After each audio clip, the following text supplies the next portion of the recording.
Oliver Twist or The Parish Boy's Progress by Charles Dickens. Part 4, Chapter 31, involves a critical position. "Who's that?" inquired Brittles, opening the door a little way with the chain up and peeping out, shading the candle with his hand.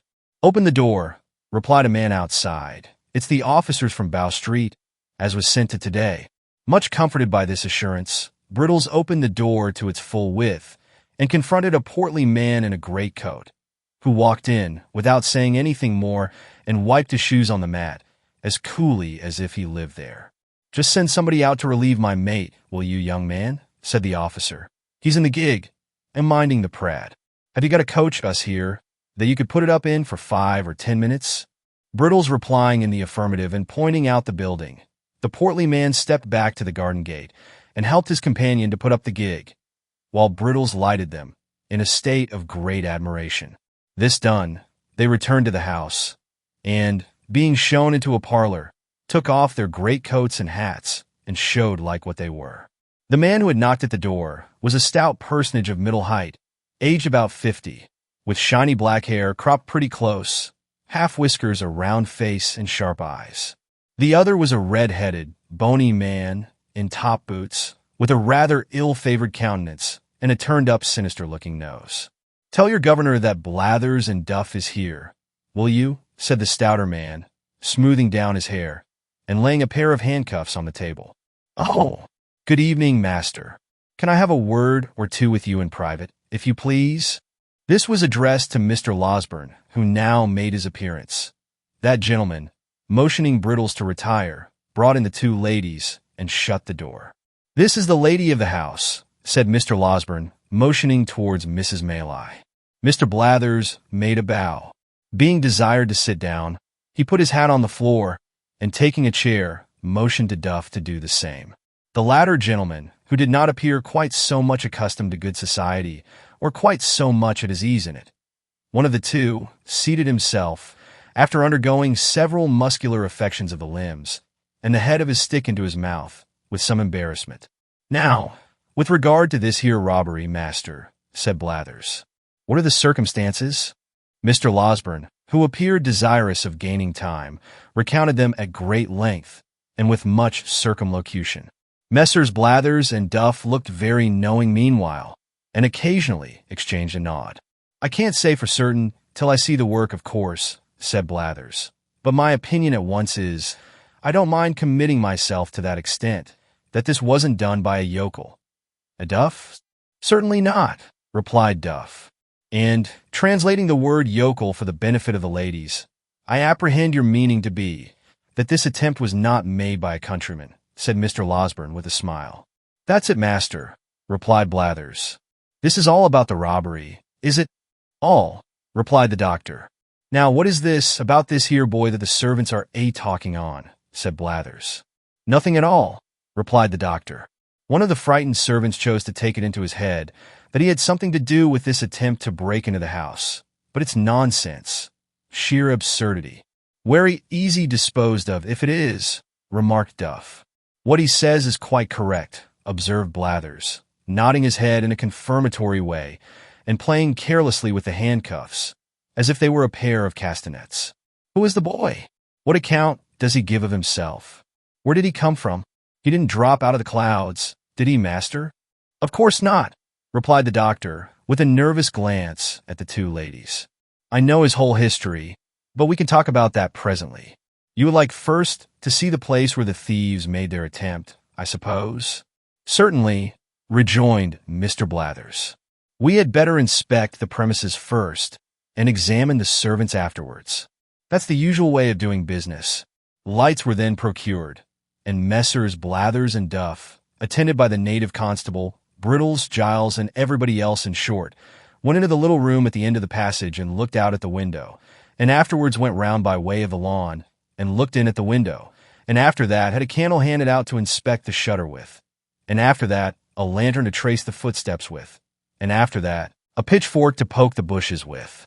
This done, amidst the breathless interest of all beholders, they came in again, and Mr. Giles and Brittles were put through a melodramatic representation of their share in the previous night's adventures, which they performed some 6 times over, contradicting each other in not more than one important respect the first time, and in not more than a dozen the last.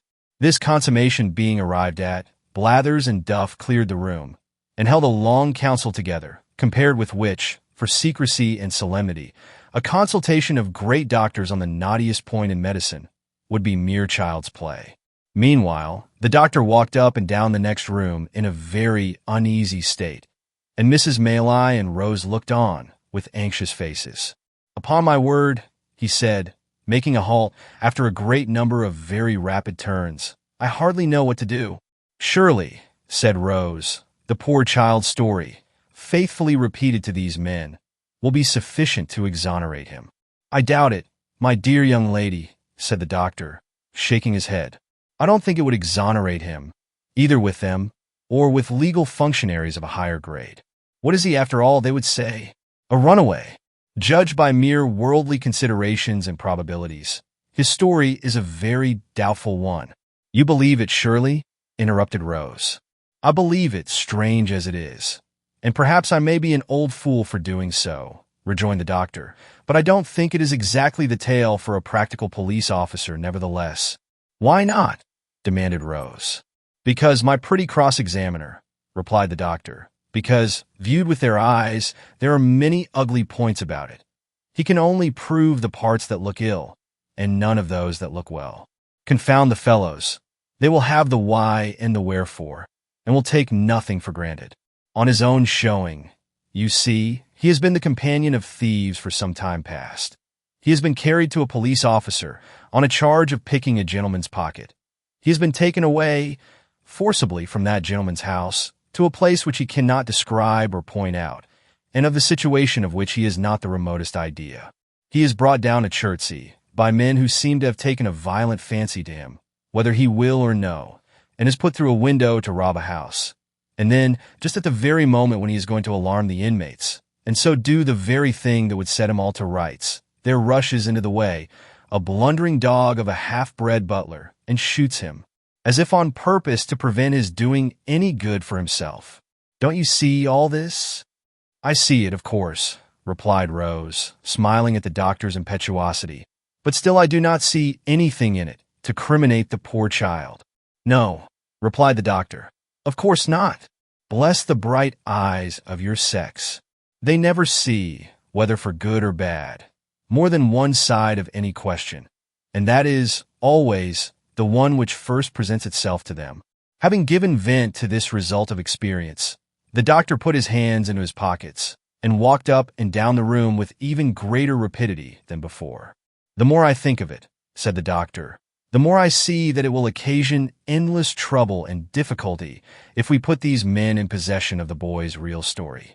I am certain it will not be believed, and even if they can do nothing to him in the end, still the dragging it forward and giving publicity to all the doubts that will be cast upon it must interfere materially with your benevolent plan of rescuing him from misery." "Oh, what is to be done?" cried Rose. "Dear, dear, why did they send for these people?" "Why, indeed," exclaimed Mrs. Maylie, "I would not have had them here, for the world. All I know is," said Mr. Losberne at last, sitting down with a kind of desperate calmness, "that we must try and carry it off with a bold face. The object is a good one, and that must be our excuse. The boy has strong symptoms of fever upon him, and is in no condition to be talked to any more. That's one comfort. We must make the best of it, and if bad be the best, it is no fault of ours. Come in." "Well, master," said Blathers, entering the room followed by his colleague, and making the door fast before he said any more. "This warn't a put-up thing?"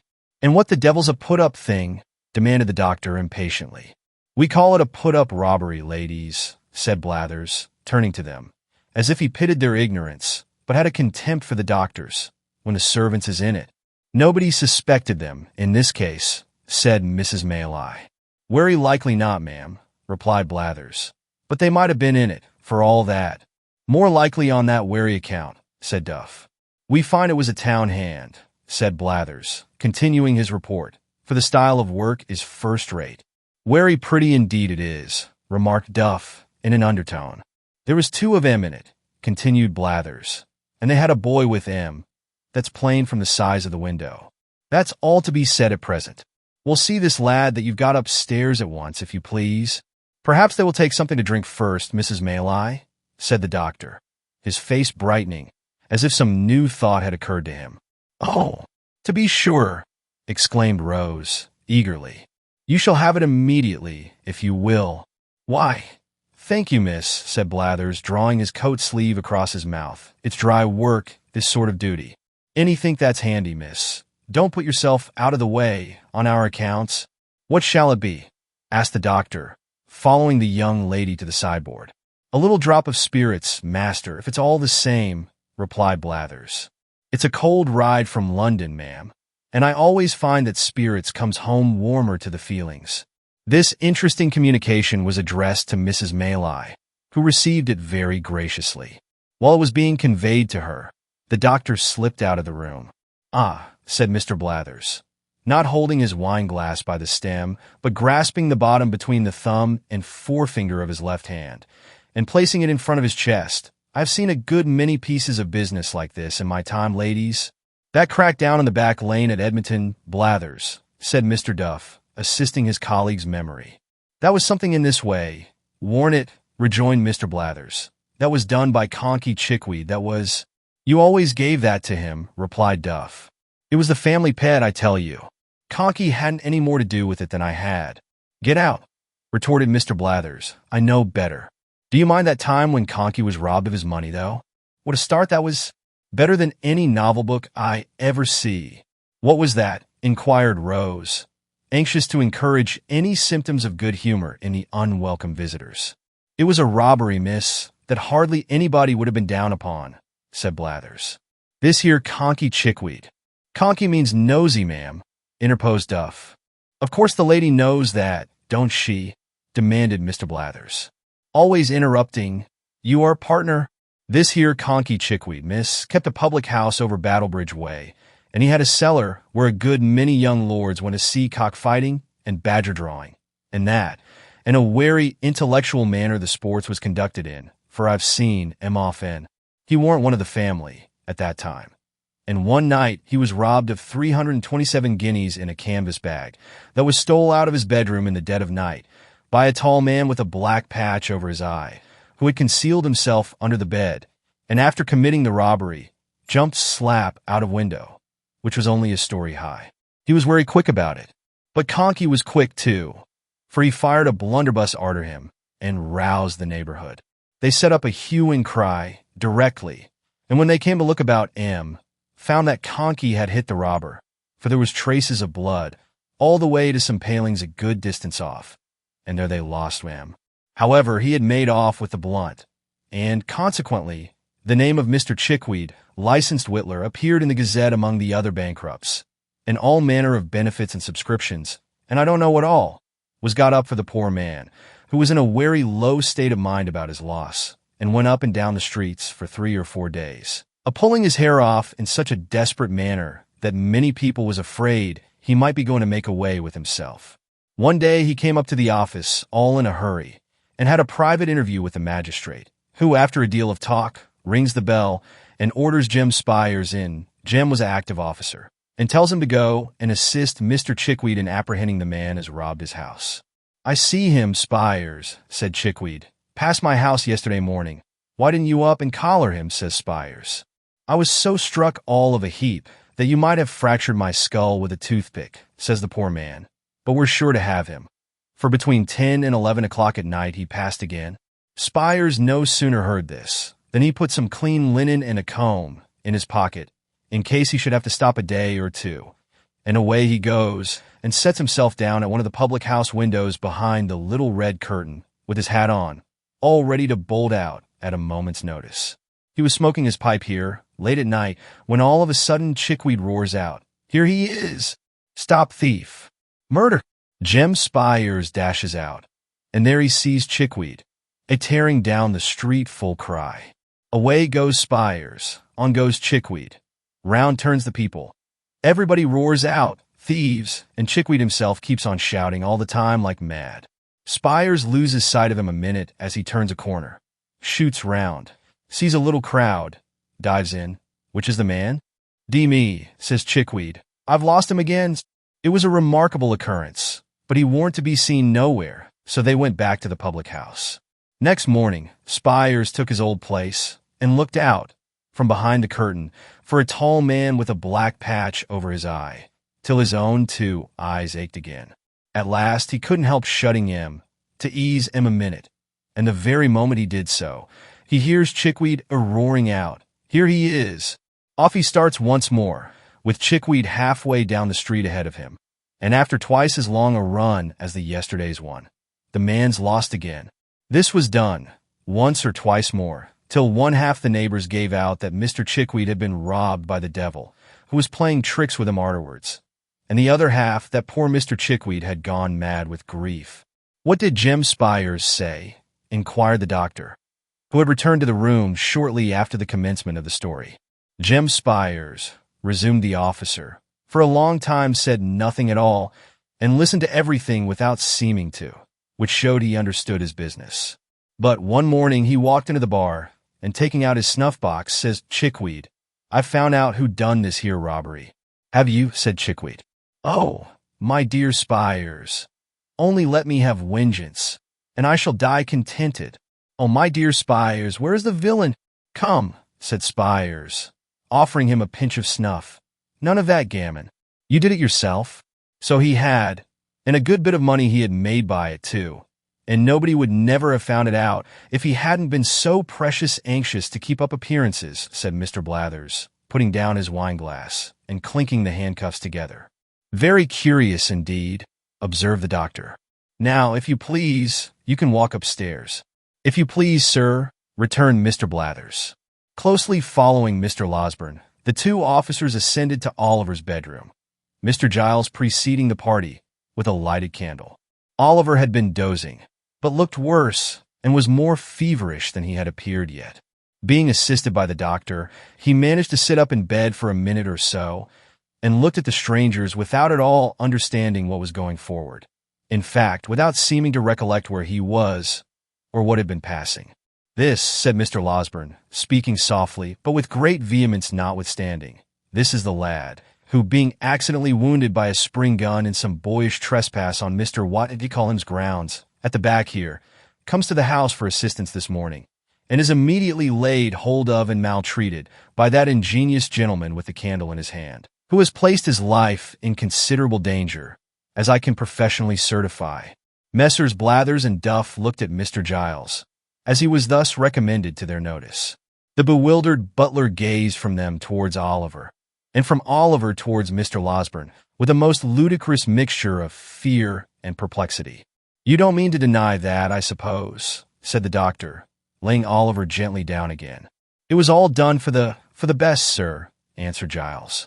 "I am sure I thought it was the boy, or I wouldn't have meddled with him. I am not of an inhuman disposition, sir." "Thought it was what boy?" inquired the senior officer. "The housebreaker's boy, sir," replied Giles. They certainly had a boy." "Well, do you think so now?" inquired Blathers. "Think what now?" replied Giles, looking vacantly at his questioner. "Think it's the same boy, stupid head," rejoined Blathers impatiently. "I don't know. I really don't know," said Giles with a rueful countenance. "I couldn't swear to him." "What do you think?" asked Mr. Blathers. "I don't know what to think," replied poor Giles. "I don't think it is the boy. Indeed, I'm almost certain that it isn't. You know it can't be." "Has this man been drinking, sir?" inquired Blathers, turning to the doctor. "What a precious muddle-headed chap you are," said Duff, addressing Mr. Giles with supreme contempt.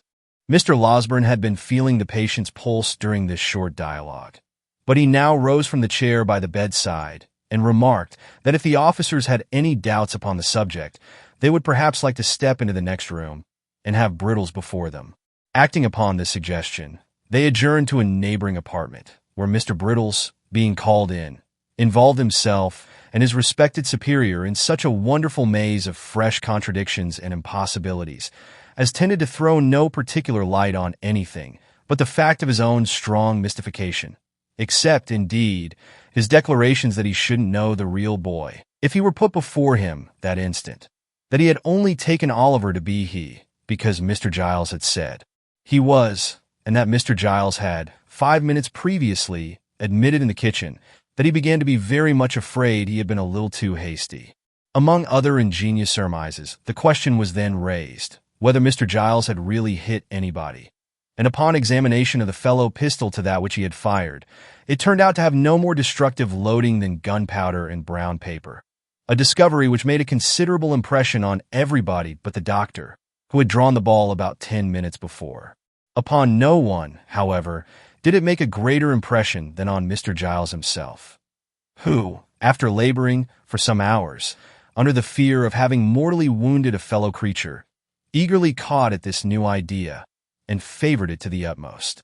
Finally, the officers, without troubling themselves very much about Oliver, left the Chertsey constable in the house and took up their rest for that night in the town, promising to return the next morning. With the next morning, there came a rumor that 2 men and a boy were in the cage at Kingston, who had been apprehended overnight under suspicious circumstances, and to Kingston Messrs. Blathers and Duff journeyed accordingly. The suspicious circumstances, however, resolving themselves on investigation into the one fact that they had been discovered sleeping under a haystack, which, although a great crime, is only punishable by imprisonment, and is in the merciful eye of the English law and its comprehensive love of all the king's subjects, held to be no satisfactory proof, in the absence of all other evidence, that the sleeper, or sleepers, have committed burglary accompanied with violence, and have therefore rendered themselves liable to the punishment of death. Messrs. Blathers and Duff came back again, as wise as they went. In short, after some more examination, and a great deal more conversation, a neighboring magistrate was readily induced to take the joint bail of Mrs. Mayleye and Mr. Losberne for Oliver's appearance if he should ever be called upon, and Blathers and Duff, being rewarded with a couple of guineas, returned to town with divided opinions on the subject of their expedition. The latter gentleman, on a mature consideration of all the circumstances, inclining to the belief that the burglarious attempt had originated with the family pet, and the former being equally disposed to concede the full merit of it to the great Mr. Conkey Chickweed. Meanwhile, Oliver gradually throve and prospered under the united care of Mrs. Mayleye, Rose, and the kind-hearted Mr. Losberne. If fervent prayers, gushing from hearts overcharged with gratitude, be heard in heaven, and if they be not, what prayers are? The blessings which the orphan child called down upon them sunk into their souls, diffusing peace and happiness. Chapter 32. Of the happy life Oliver began to lead with his kind friends. Oliver's ailings were neither slight nor few. In addition to the pain and delay attendant on a broken limb, his exposure to the wet and cold had brought on fever and ague, which hung about him for many weeks and reduced him sadly. But at length he began by slow degrees to get better and to be able to say sometimes, in a few tearful words, how deeply he felt the goodness of the 2 sweet ladies, and how ardently he hoped that when he grew strong and well again, he could do something to show his gratitude, only something which would let them see the love and duty with which his breast was full, something, however slight, which would prove to them that their gentle kindness had not been cast away, but that the poor boy whom their charity had rescued from misery or death was eager to serve them with his whole heart and soul. "Poor fellow," said Rose, when Oliver had been one day feebly endeavoring to utter the words of thankfulness that rose to his pale lips. "You shall have many opportunities of serving us, if you will. We are going into the country, and my aunt intends that you shall accompany us. The quiet place, the pure air, and all the pleasure and beauties of spring will restore you in a few days. We will employ you in 100 ways when you can bear the trouble." "The trouble?" cried Oliver. "Oh, dear lady, if I could but work for you, if I could only give you pleasure by watering your flowers, or watching your birds, or running up and down the whole day long, to make you happy, what would I give to do it?" "You shall give nothing at all," said Miss Mayleye, smiling, "for as I told you before, we shall employ you in 100 ways. And if you only take half the trouble to please us that you promise now, you will make me very happy indeed." "Happy, ma'am?" cried Oliver. "How kind of you to say so." "You will make me happier than I can tell you," replied the young lady. "To think that my dear good aunt should have been the means of rescuing anyone from such sad misery as you have described to us would be an unspeakable pleasure to me. But to know that the object of her goodness and compassion was sincerely grateful and attached, in consequence, would delight me more than you can well imagine. Do you understand me? She inquired, watching Oliver's thoughtful face. Oh yes, ma'am, yes, replied Oliver eagerly. But I was thinking that I am ungrateful now. To whom? Inquired the young lady.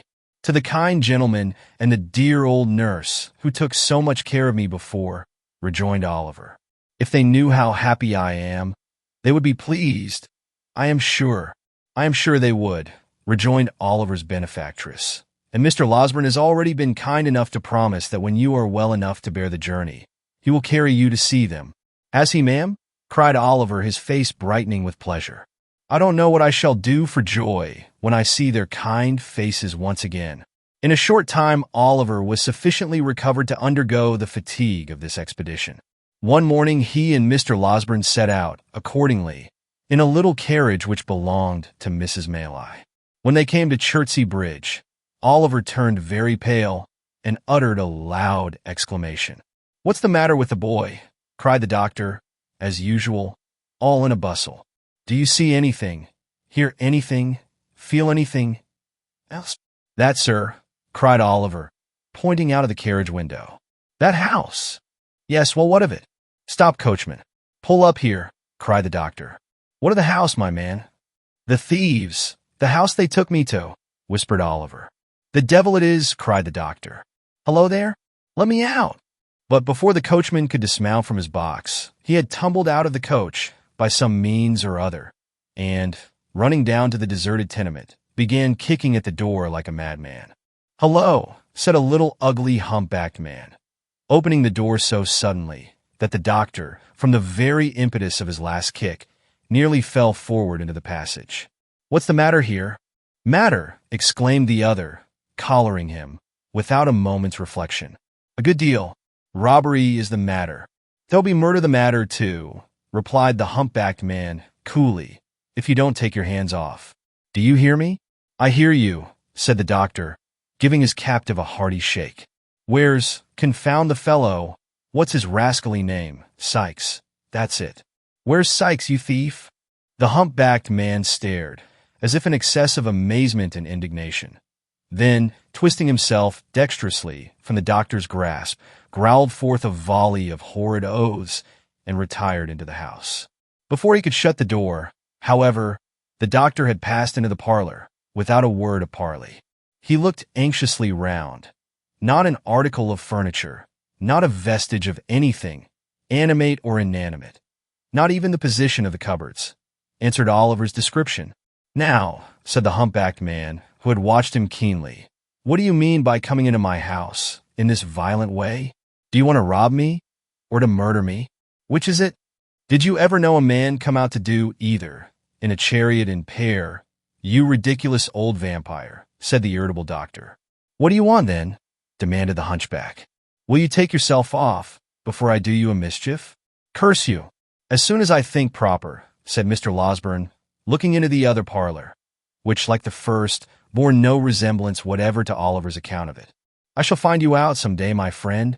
"Will you?" sneered the ill-favored cripple. "If you ever want me, I'm here. I haven't lived here mad and all alone for 25 years to be scared by you. You shall pay for this. You shall pay for this." And so saying, the misshapen little demon set up a yell and danced upon the ground, as if wild with rage. "Stupid enough, this," muttered the doctor to himself. "The boy must have made a mistake. Here, put that in your pocket and shut yourself up again." With these words he flung the hunchback a piece of money and returned to the carriage. The man followed to the chariot door, uttering the wildest imprecations and curses all the way. But as Mr. Losberne turned to speak to the driver, he looked into the carriage and eyed Oliver for an instant with a glance so sharp and fierce, and at the same time so furious and vindictive, that, waking or sleeping, he could not forget it for months afterwards. He continued to utter the most fearful imprecations until the driver had resumed his seat, and when they were once more on their way, they could see him some distance behind, beating his feet upon the ground and tearing his hair in transports of real or pretended rage. I am an ass, said the doctor, after a long silence. Did you know that before, Oliver? No, sir. Then don't forget it another time. An ass, said the doctor again, after a further silence of some minutes. Even if it had been the right place, and the right fellows had been there, what could I have done, single-handed? And if I had had assistance, I see no good that I should have done, except leading to my own exposure and an unavoidable statement of the manner in which I have hushed up this business. That would have served me right, though. I am always involving myself in some scrape or other by acting on impulse. It might have done me good. Now, the fact was that the excellent doctor had never acted upon anything but impulse all through his life, and it was no bad compliment to the nature of the impulses which governed him, that so far from being involved in any peculiar troubles or misfortunes, he had the warmest respect and esteem of all who knew him. If the truth must be told, he was a little out of temper, for a minute or two, at being disappointed in procuring corroborative evidence of Oliver's story on the very first occasion on which he had a chance of obtaining any. He soon came round again, however, and finding that Oliver's replies to his questions were still as straightforward and consistent, and still delivered with as much apparent sincerity and truth as they had ever been, he made up his mind to attach full credence to them from that time forth. As Oliver knew the name of the street in which Mr. Brownlow resided, they were enabled to drive straight thither. When the coach turned into it, his heart beat so violently that he could scarcely draw his breath. "Now, my boy, which house is it?" inquired Mr. Losberne. That, replied Oliver, pointing eagerly out of the window. "The White House." "Oh, make haste. Pray make haste. I feel as if I should die. It makes me tremble so." Come, said the good doctor, patting him on the shoulder. "You will see them directly, and they will be overjoyed to find you safe and well." "Oh, I hope so," cried Oliver. "They were so good to me, so very, very good to me." The coach rolled on. It stopped. No, that was the wrong house, the next door. It went on a few paces and stopped again. Oliver looked up at the windows, with tears of happy expectation coursing down his face. Alas! The White House was empty, and there was a bill in the window. "To let." "Knock at the next door," cried Mr. Losberne, taking Oliver's arm in his. "What has become of Mr. Brownlow, who used to live in the adjoining house, do you know?" The servant did not know, but would go and inquire. She presently returned and said that Mr. Brownlow had sold off his goods and gone to the West Indies 6 weeks before. Oliver clasped his hands and sank feebly backward. "Has his housekeeper gone too?" inquired Mr. Losberne after a moment's pause. "Yes, sir," replied the servant. The old gentleman, the housekeeper, and a gentleman who was a friend of Mr. Brownlow's, all went together. "Then turn towards home again," said Mr. Losberne to the driver, "and don't stop to bait the horses till you get out of this confounded London." "The bookstall keeper, sir," said Oliver. "I know the way there." "See him, pray, sir. Do see him." "My poor boy, this is disappointment enough for one day," said the doctor. "Quite enough for both of us. If we go to the bookstall keeper's, we shall certainly find that he is dead, or has set his house on fire, or run away. No, home again straight." And in obedience to the doctor's impulse, home they went. This bitter disappointment caused Oliver much sorrow and grief, even in the midst of his happiness, for he had pleased himself many times during his illness with thinking of all that Mr. Brownlow and Mrs. Bedwin would say to him, and what delight it would be to tell them how many long days and nights he had passed in reflecting on what they had done for him, and in bewailing his cruel separation from them. The hope of eventually clearing himself with them, too, and explaining how he had been forced away, had buoyed him up and sustained him under many of his recent trials.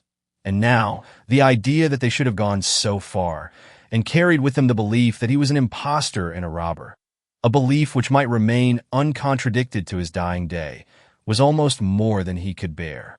The circumstance occasioned no alteration, however, in the behavior of his benefactors. After another fortnight, when the fine warm weather had fairly begun, and every tree and flower was putting forth its young leaves and rich blossoms, they made preparations for quitting the house at Chertsey for some months, sending the plate, which had so excited Fagin's cupidity, to the bankers, And leaving Giles and another servant in care of the house, they departed to a cottage at some distance in the country, and took Oliver with them. Who can describe the pleasure and delight, the peace of mind and soft tranquility the sickly boy felt in the balmy air and among the green hills and rich woods of an inland village? Who can tell how scenes of peace and quietude sink into the minds of pain-worn dwellers in close and noisy places, and carry their own freshness deep into their jaded hearts? Men who have lived in crowded, pent-up streets through lives of toil, and who have never wished for change. Men to whom custom has indeed been second nature, and who have come almost to love each brick and stone that formed the narrow boundaries of their daily walks. Even they, with the hand of death upon them, have been known to yearn at last for one short glimpse of nature's face, and, carried far from the scenes of their old pains and pleasures, have seemed to pass at once into a new state of being. Crawling forth from day to day to some green sunny spot, they have had such memories wakened up within them by the sight of the sky, and hill and plain, and glistening water, that a foretaste of heaven itself has soothed their quick decline, and they have sunk into their tombs as peacefully as the sun whose setting they watched from their lonely chamber window but a few hours before, faded from their dim and feeble sight. The memories which peaceful country scenes call up are not of this world, nor of its thoughts and hopes. Their gentle influence may teach us how to weave fresh garlands for the graves of those we loved, may purify our thoughts, and bear down before it old enmity and hatred. But beneath all this, there lingers, in the least reflective mind, a vague and half-formed consciousness of having held such feelings long before, in some remote and distant time, which calls up solemn thoughts of distant times to come, and bends down pride and worldliness beneath it. It was a lovely spot to which they repaired. Oliver, whose days had been spent among squalid crowds, and in the midst of noise and brawling, seemed to enter on a new existence there. The rose and honeysuckle clung to the cottage walls, the ivy crept round the trunks of the trees, and the garden flowers perfumed the air with delicious odors. Hard by was a little churchyard, not crowded with tall, unsightly gravestones, but full of humble mounds, covered with fresh turf and moss, beneath which the old people of the village lay at rest. Oliver often wandered here, and, thinking of the wretched grave in which his mother lay, would sometimes sit him down and sob unseen. But when he raised his eyes to the deep sky overhead, he would cease to think of her as lying in the ground, and would weep for her, sadly, but without pain. It was a happy time. The days were peaceful and serene.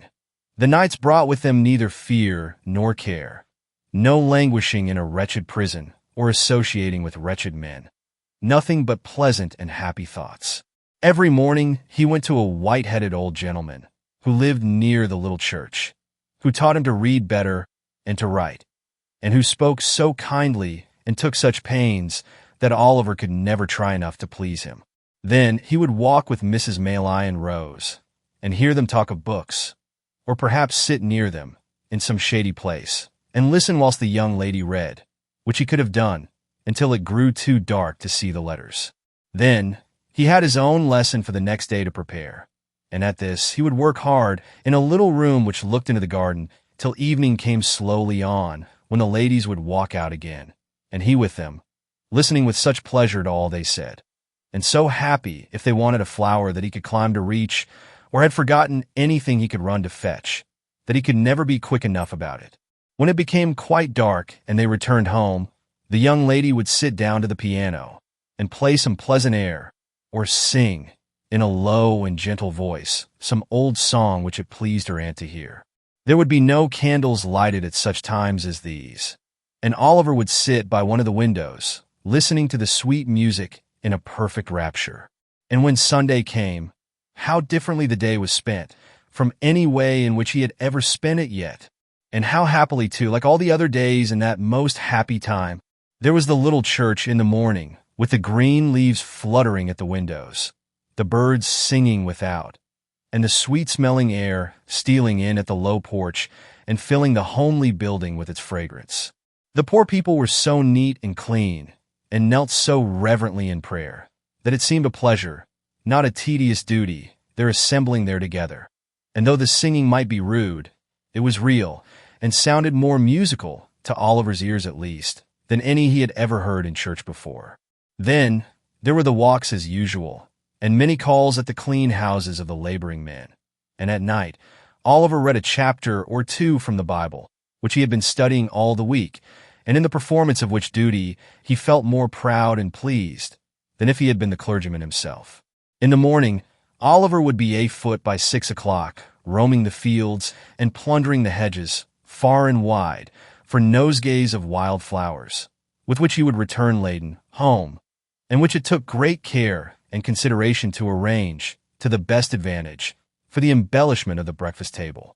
There was fresh groundsel, too, for Miss Maylie's birds, with which Oliver, who had been studying the subject under the able tuition of the village clerk, would decorate the cages in the most approved taste. When the birds were made all spruce and smart for the day, there was usually some little commission of charity to execute in the village. Or, failing that, there was rare cricket playing, sometimes on the green. Or, failing that, there was always something to do in the garden, or about the plants, to which Oliver, who had studied this science also, under the same master, who was a gardener by trade, applied himself with hearty goodwill, until Miss Rose made her appearance, when there were 1,000 commendations to be bestowed on all he had done. So 3 months glided away. 3 months which, in the life of the most blessed and favored of mortals, might have been unmingled happiness, and which in Oliver's were true felicity, with the purest and most amiable generosity on one side, and the truest, warmest soul-felt gratitude on the other. It is no wonder that, by the end of that short time, Oliver Twist had become completely domesticated with the old lady and her niece, and that the fervent attachment of his young and sensitive heart was repaid by their pride in and attachment to himself. Chapter 33, wherein the happiness of Oliver and his friends experiences a sudden check. Spring flew swiftly by, and summer came. If the village had been beautiful at first, it was now in the full glow and luxuriance of its richness. The great trees, which had looked shrunken and bare in the earlier months, had now burst into strong life and health, and stretching forth their green arms over the thirsty ground, converted open and naked spots into choice nooks, where was a deep and pleasant shade from which to look upon the wide prospect, steeped in sunshine, which lay stretched beyond. The earth had donned her mantle of brightest green, and shed her richest perfumes abroad. It was the prime and vigor of the year. All things were glad and flourishing. Still, the same quiet life went on at the little cottage, and the same cheerful serenity prevailed among its inmates. Oliver had long since grown stout and healthy, but health or sickness made no difference in his warm feelings of a great many people. He was still the same gentle, attached, affectionate creature that he had been when pain and suffering had wasted his strength, and when he was dependent for every slight attention and comfort on those who tended him. One beautiful night, when they had taken a longer walk than was customary with them, for the day had been unusually warm, and there was a brilliant moon, and a light wind had sprung up, which was unusually refreshing. Rose had been in high spirits, too, and they had walked on, in merry conversation, until they had far exceeded their ordinary bounds. Mrs. Maylie being fatigued, they returned more slowly home. The young lady, merely throwing off her simple bonnet, sat down to the piano, as usual. After running abstractedly over the keys for a few minutes, she fell into a low and very solemn air, and as she played it, they heard a sound as if she were weeping. "Rose, my dear," said the elder lady. Rose made no reply, but played a little quicker, as though the words had roused her from some painful thoughts. "Rose, my love," cried Mrs. Maylie, rising hastily and bending over her. "What is this? In tears? My dear child, what distresses you?" "Nothing, aunt, nothing," replied the young lady. "I don't know what it is. I can't describe it, but I feel—" "Not ill, my love," interposed Mrs. Maylie. "No, no. Oh, not ill," replied Rose, shuddering as though some deadly chillness were passing over her. While she spoke, "I shall be better presently. Close the window, pray." Oliver hastened to comply with her request. The young lady, making an effort to recover her cheerfulness, strove to play some livelier tune. But her fingers dropped powerless over the keys. Covering her face with her hands, she sank upon a sofa and gave vent to the tears which she was now unable to repress. "My child," said the elderly lady, folding her arms about her, "I never saw you so before." "I would not alarm you if I could avoid it," rejoined Rose. "But indeed I have tried very hard and cannot help this." "I fear I am ill, aunt." She was indeed, for when candles were brought, they saw that in the very short time which had elapsed since their return home, the hue of her countenance had changed to a marble whiteness. Its expression had lost nothing of its beauty, but it was changed, and there was an anxious, haggard look about the gentle face, which it had never worn before. Another minute, and it was suffused with a crimson flush, and a heavy wildness came over the soft blue eye. Again this disappeared, like the shadow thrown by a passing cloud, and she was once more deadly pale. Oliver, who watched the old lady anxiously, observed that she was alarmed by these appearances, and so in truth was he. But seeing that she affected to make light of them, he endeavored to do the same, and they so far succeeded that when Rose was persuaded by her aunt to retire for the night, she was in better spirits, and appeared even in better health, assuring them that she felt certain she should rise in the morning quite well. "I hope," said Oliver, when Mrs. Maylie returned, "that nothing is the matter? She don't look well tonight, but—" The old lady motioned to him not to speak, and sitting herself down in a dark corner of the room, remained silent for some time.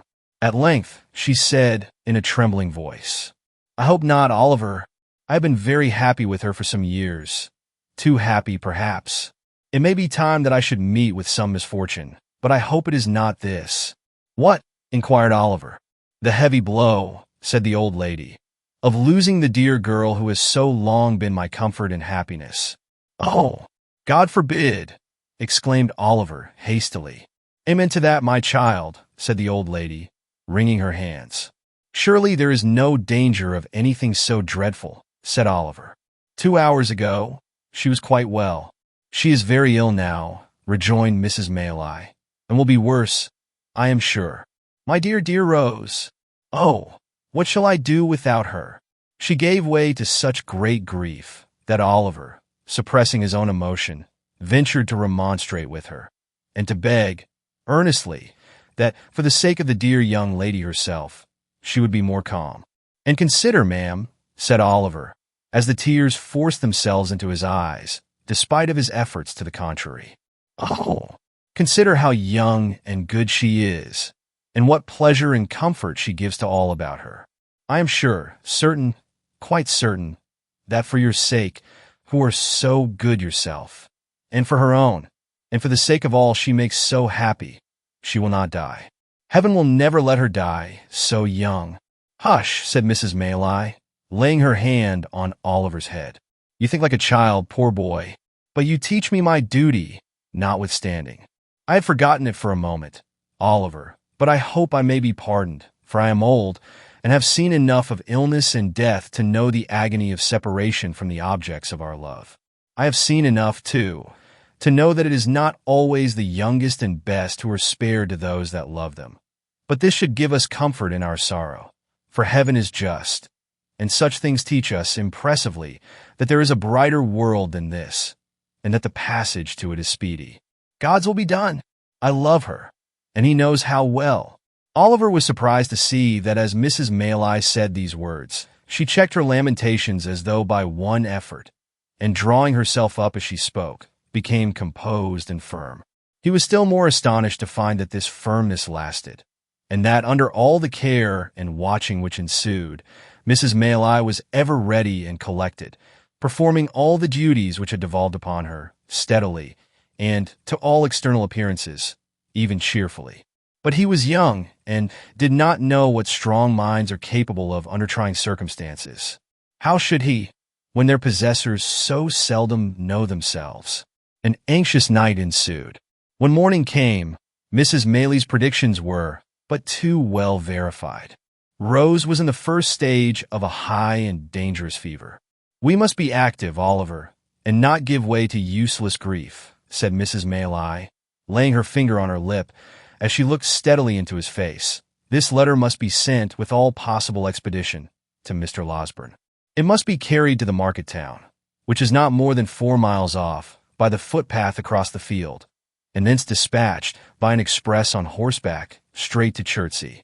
The people at the inn will undertake to do this, and I can trust to you to see it done, I know." Oliver could make no reply, but looked his anxiety to be gone at once.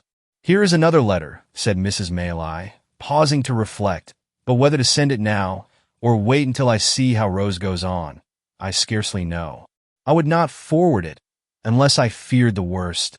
"Is it for Chertsey, too, ma'am?" inquired Oliver, impatient to execute his commission, and holding out his trembling hand for the letter.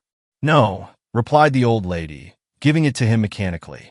Oliver glanced at it, and saw that it was directed to Harry Maylie, Esquire, at some great lord's house in the country, where he could not make out. "Shall it go, ma'am?" asked Oliver, looking up impatiently. "I think not," replied Mrs. Maylie, taking it back. "I will wait until tomorrow."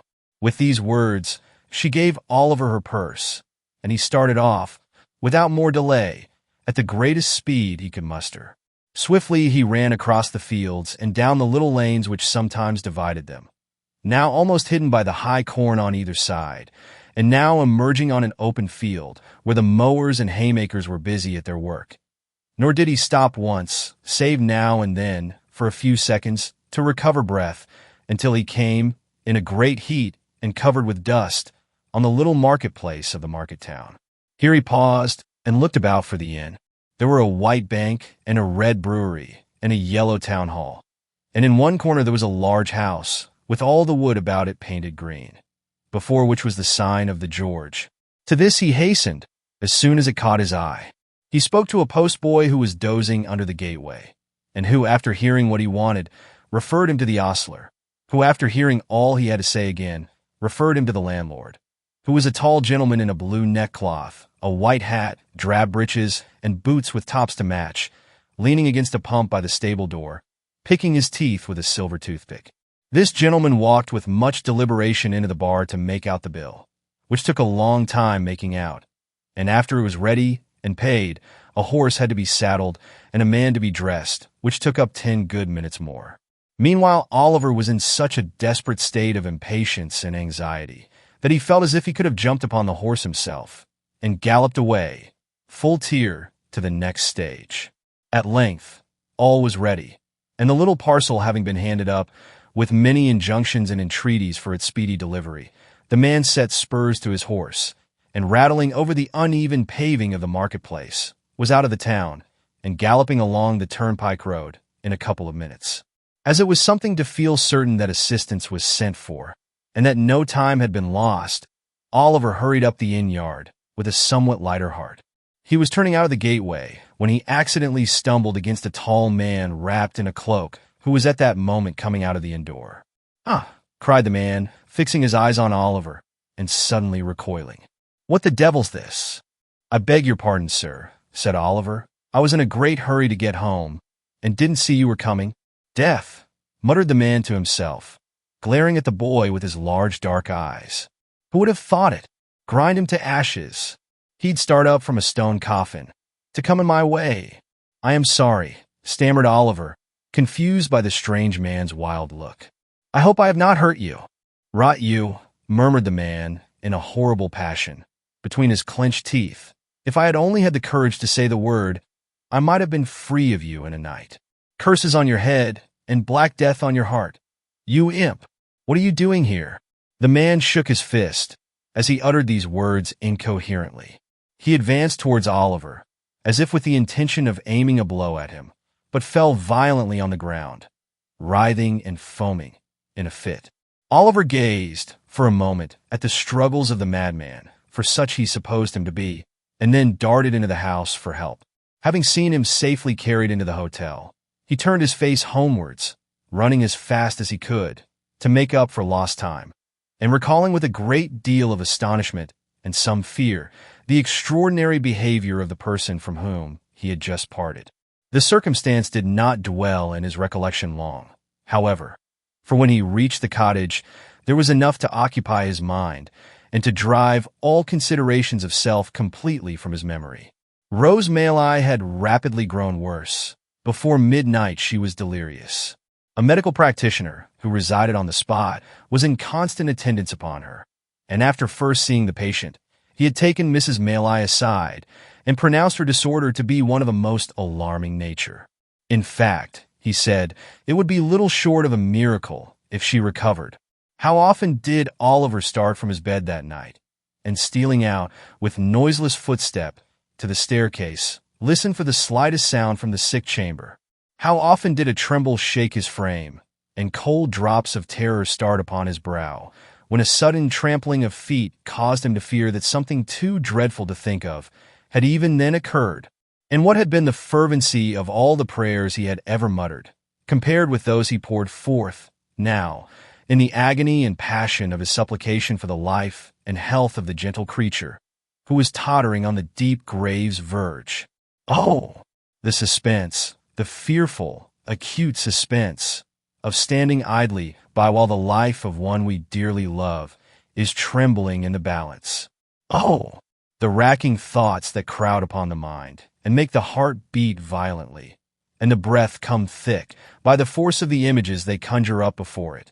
The desperate anxiety to be doing something to relieve the pain or lessen the danger, which we have no power to alleviate. The sinking of soul and spirit, which the sad remembrance of our helplessness produces. What tortures can equal these? What reflections or endeavors can, in the full tide and fever of the time, allay them? Morning came, and the little cottage was lonely and still. People spoke in whispers. Anxious faces appeared at the gate from time to time. Women and children went away in tears. All the livelong day, and for hours after it had grown dark, Oliver paced softly up and down the garden, raising his eyes every instant to the sick chamber, and shuddering to see the darkened window, looking as if death lay stretched inside. Late that night, Mr. Losberne arrived. "It is hard," said the good doctor, turning away as he spoke. "So young, so much beloved, but there is very little hope." Another morning, the sun shone brightly as if it looked upon no misery or care, and with every leaf and flower in full bloom about her, with life and health and sounds and sights of joy surrounding her on every side, the fair young creature lay, wasting fast. Oliver crept away to the old churchyard, and sitting down on one of the green mounds, wept and prayed for her in silence. There was such peace and beauty in the scene, so much of brightness and mirth in the sunny landscape, such blithesome music in the songs of the summer birds, such freedom in the rapid flight of the rook careering overhead, so much of life and joyousness in all, that when the boy raised his aching eyes and looked about, the thought instinctively occurred to him that this was not a time for death, that Rose could surely never die when humbler things were all so glad and gay, that graves were for cold and cheerless winter, not for sunlight and fragrance. He almost thought that shrouds were for the old and shrunken, and that they never wrapped the young and graceful form in their ghastly folds. A knell from the church bell broke harshly on these youthful thoughts. Another, again. It was tolling for the funeral service. A group of humble mourners entered the gate, wearing white favors, for the corpse was young. They stood uncovered by a grave, and there was a mother once, among the weeping train. But the sun shone brightly, and the birds sang on. Oliver turned homeward, thinking on the many kindnesses he had received from the young lady, and wishing that the time could come again, that he might never cease showing her how grateful and attached he was. He had no cause for self-reproach on the score of neglect or want of thought, for he had been devoted to her service, and yet 100 little occasions rose up before him, on which he fancied he might have been more zealous and more earnest, and wished he had been. We need be careful how we deal with those about us, when every death carries to some small circle of survivors thoughts of so much omitted and so little done, of so many things forgotten, and so many more which might have been repaired. There is no remorse so deep as that which is unavailing. If we would be spared its tortures, let us remember this in time. When he reached home, Mrs. Maylie was sitting in the little parlor. Oliver's heart sank at sight of her, for she had never left the bedside of her niece, and he trembled to think what change could have driven her away. He learnt that she had fallen into a deep sleep, from which she would waken, either to recovery and life, or to bid them farewell and die. They sat listening and afraid to speak for hours. The untasted meal was removed, with looks which showed that their thoughts were elsewhere. They watched the sun as he sank lower and lower, and at length cast over sky and earth those brilliant hues which herald his departure. Their quick ears caught the sound of an approaching footstep. They both involuntarily darted to the door as Mr. Losberne entered. "What of Rose?" cried the old lady. "Tell me at once. I can bear it. Anything but suspense. Oh, tell me, in the name of heaven." "You must compose yourself," said the doctor, supporting her. "Be calm, my dear ma'am, pray. Let me go in God's name. My dear child, she is dead. She is dying." "No," cried the doctor passionately. "As he is good and merciful, she will live to bless us all for years to come." The lady fell upon her knees and tried to fold her hands together, but the energy which had supported her so long fled up to heaven with her first thanksgiving, and she sank into the friendly arms which were extended to receive her. Chapter 34 contains some introductory particulars relative to a young gentleman who now arrives upon the scene, and a new adventure which happened to Oliver. It was almost too much happiness to bear. Oliver felt stunned and stupefied by the unexpected intelligence. He could not weep, or speak, or rest. He had scarcely the power of understanding anything that had passed, until, after a long ramble in the quiet evening air, a burst of tears came to his relief, and he seemed to awaken, all at once, to a full sense of the joyful change that had occurred, and the almost insupportable load of anguish which had been taken from his breast. The night was fast closing in when he returned homeward, laden with flowers which he had culled, with peculiar care, for the adornment of the sick chamber. As he walked briskly along the road, he heard behind him the noise of some vehicle approaching at a furious pace. Looking round, he saw that it was a post-chaise driven at great speed, and as the horses were galloping and the road was narrow, he stood leaning against a gate until it should have passed him. As it dashed on, Oliver caught a glimpse of a man in a white nightcap, whose face seemed familiar to him, although his view was so brief that he could not identify the person.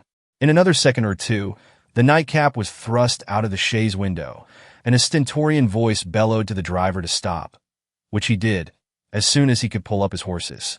Then the nightcap once again appeared, and the same voice called Oliver by his name. "Here," cried the voice. "Oliver, what's the news?" "Miss Rose, Master Oliver." "Is it you, Giles?" cried Oliver, running up to the chaise door. Giles popped out his nightcap again, preparatory to making some reply, when he was suddenly pulled back by a young gentleman who occupied the other corner of the chaise, and who eagerly demanded what was the news. "In a word," cried the gentleman, "better or worse?" "Better, much better," replied Oliver hastily. "Thank heaven!" exclaimed the gentleman. "You are sure?" "Quite, sir," replied Oliver. "The change took place only a few hours ago, and Mr. Losberne says that all danger is at an end." The gentleman said not another word, but, opening the chaise door, leaped out, and taking Oliver hurriedly by the arm, led him aside. "You are quite certain? There is no possibility of any mistake on your part, my boy, is there?" demanded the gentleman in a tremulous voice. "Do not deceive me by awakening hopes that are not to be fulfilled." "I would not for the world, sir," replied Oliver. "Indeed, you may believe me. Mr. Losberne's words were that she would live to bless us all for many years to come. I heard him say so." The tears stood in Oliver's eyes as he recalled the scene, which was the beginning of so much happiness, and the gentleman turned his face away and remained silent for some minutes. Oliver thought he heard him sob more than once, but he feared to interrupt him by any fresh remark, for he could well guess what his feelings were, and so stood apart, feigning to be occupied with his nosegay. All this time, Mr. Giles, with the white nightcap on, had been sitting on the steps of the chaise, supporting an elbow on each knee, and wiping his eyes with a blue cotton pocket handkerchief dotted with white spots. That the honest fellow had not been feigning emotion was abundantly demonstrated by the very red eyes with which he regarded the young gentleman when he turned round and addressed him. "I think you had better go on to my mother's in the chaise, Giles," said he. "I would rather walk slowly on, so as to gain a little time before I see her. You can say I am coming." "I beg your pardon, Mr. Harry," said Giles, giving a final polish to his ruffled countenance with the handkerchief. "But if you would leave the postboy to say that, I should be very much obliged to you. It wouldn't be proper for the maids to see me in this state, sir. I should never have any more authority with them if they did." "Well," rejoined Harry Maylie, smiling, "you can do as you like. Let him go on with the luggage, if you wish it, and do you follow with us. Only first exchange that nightcap for some more appropriate covering, or we shall be taken for madmen." Mr. Giles, reminded of his unbecoming costume, snatched off and pocketed his nightcap, and substituted a hat of grave and sober shape, which he took out of the chaise. This done, the postboy drove off. Giles, Mr. Maylie, and Oliver followed at their leisure. As they walked along, Oliver glanced from time to time with much interest and curiosity at the newcomer. He seemed about 25 years of age, and was of the middle height. His countenance was frank and handsome, and his demeanor easy and prepossessing. Notwithstanding the difference between youth and age, he bore so strong a likeness to the old lady that Oliver would have had no great difficulty in imagining their relationship if he had not already spoken of her as his mother. Mrs. Maylie was anxiously waiting to receive her son when he reached the cottage. The meeting did not take place without great emotion on both sides. "Mother," whispered the young man, "why did you not write before?" "I did," replied Mrs. Maylie, "but, on reflection, I determined to keep back the letter until I had heard Mr. Losburn's opinion." "But why?" said the young man. "Why run the chance of that occurring which so nearly happened? If Rose had, I cannot utter that word now. If this illness had terminated differently, how could you ever have forgiven yourself? How could I ever have no happiness again?" "If that had been the case, Harry," said Mrs. Maylie, "I fear your happiness would have been effectually blighted, and that your arrival here, a day sooner or a day later, would have been of very, very little import." "And who can wonder if it be so, mother?" rejoined the young man. "Or why should I say if? It is, you know it, mother. You must know it." "I know that she deserves the best and purest love the heart of man can offer," said Mrs. Maylie. "I know that the devotion and affection of her nature require no ordinary return, but one that shall be deep and lasting. If I did not feel this, and know, besides, that a changed behavior in one she loved would break her heart, I should not feel my task so difficult a performance, or have to encounter so many struggles in my own bosom, when I take what seems to me to be the strict line of duty." "This is unkind, mother," said Harry. "Do you still suppose that I am a boy ignorant of my own mind, and mistaking the impulses of my own soul?" "I think, my dear son," returned Mrs. Maylie, laying her hand upon his shoulder, "that youth has many generous impulses which do not last, and that among them are some which, being gratified, become only the more fleeting. Above all, I think," said the lady, fixing her eyes on her son's face, "that if an enthusiastic, ardent, and ambitious man marry a wife on whose name there is a stain, which, though it originate in no fault of hers, may be visited by cold and sordid people upon her, and upon his children also, and in exact proportion to his success in the world, be cast in his teeth, and made the subject of sneers against him, he may, no matter how generous and good his nature, one day repent of the connection he formed in early life, and she may have the pain of knowing that he does so." "Mother," said the young man impatiently, "he would be a selfish brute, unworthy alike of the name of man and of the woman you describe, who acted thus." "You think so now, Harry," replied his mother. "And ever will," said the young man. "The mental agony I have suffered during the last 2 days wrings from me the avowal to you of a passion which, as you well know, is not one of yesterday, nor one I have lightly formed. On Rose, sweet, gentle girl, my heart is set, as firmly as ever heart of man was set on woman. I have no thought, no view, no hope in life beyond her. And if you oppose me in this great stake, you take my peace and happiness in your hands and cast them to the wind." Mother, think better of this, and of me, and do not disregard the happiness of which you seem to think so little. Harry, said Mrs. Maylie, it is because I think so much of warm and sensitive hearts that I would spare them from being wounded. But we have said enough, and more than enough, on this matter, just now. Let it rest with Rose, then, interposed Harry. You will not press these overstrained opinions of yours so far as to throw any obstacle in my way. I will not, rejoined Mrs. Maylie, but I would have you consider. I have considered, was the impatient reply. Mother, I have considered years and years. I have considered ever since I have been capable of serious reflection. My feelings remain unchanged, as they ever will. And why should I suffer the pain of a delay in giving them vent, which can be productive of no earthly good? No. Before I leave this place, Rose shall hear me. She shall, said Mrs. Maylie. There is something in your manner which would almost imply that she will hear me coldly, mother, said the young man. Not coldly, rejoined the old lady. Far from it. How then? Urged the young man. She has formed no other attachment? No, indeed, replied his mother. You have, or I mistake, too strong a hold on her affections already. What I would say, resumed the old lady, stopping her son as he was about to speak, is this. Before you stake your all on this chance, before you suffer yourself to be carried to the highest point of hope, reflect for a few moments, my dear child, on Rose's history, and consider what effect the knowledge of her doubtful birth may have on her decision. Devoted as she is to us, with all the intensity of her noble mind, and with that perfect sacrifice of self which, in all matters great or trifling, has always been her characteristic. What do you mean? That I leave you to discover, replied Mrs. Maylie. I must go back to her. God bless you. I shall see you again tonight, said the young man, eagerly. By and by, replied the lady, when I leave Rose. You will tell her I am here, said Harry. Of course, replied Mrs. Maylie, and say how anxious I have been, and how much I have suffered, and how I long to see her. You will not refuse to do this, mother? No, said the old lady. I will tell her all. And pressing her son's hand affectionately, she hastened from the room. Mr. Losberne and Oliver had remained at another end of the apartment while this hurried conversation was proceeding. The former now held out his hand to Harry Maylie, and hearty salutations were exchanged between them.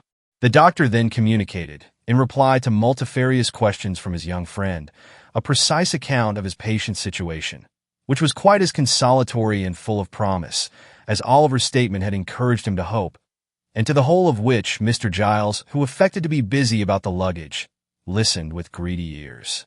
"Have you shot anything particular lately, Giles?" inquired the doctor, when he had concluded. "Nothing particular, sir," replied Mr. Giles, coloring up to the eyes. "Nor catching any thieves, nor identifying any housebreakers?" said the doctor. "None at all, sir," replied Mr. Giles with much gravity. "Well," said the doctor, "I am sorry to hear it, because you do that sort of thing admirably. Pray, how is Brittles?" "The boy is very well, sir," said Mr. Giles, recovering his usual tone of patronage, "and sends his respectful duty, sir." "That's well," said the doctor.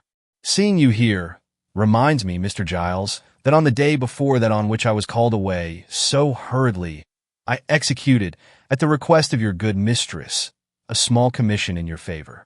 Just step into this corner a moment, will you?"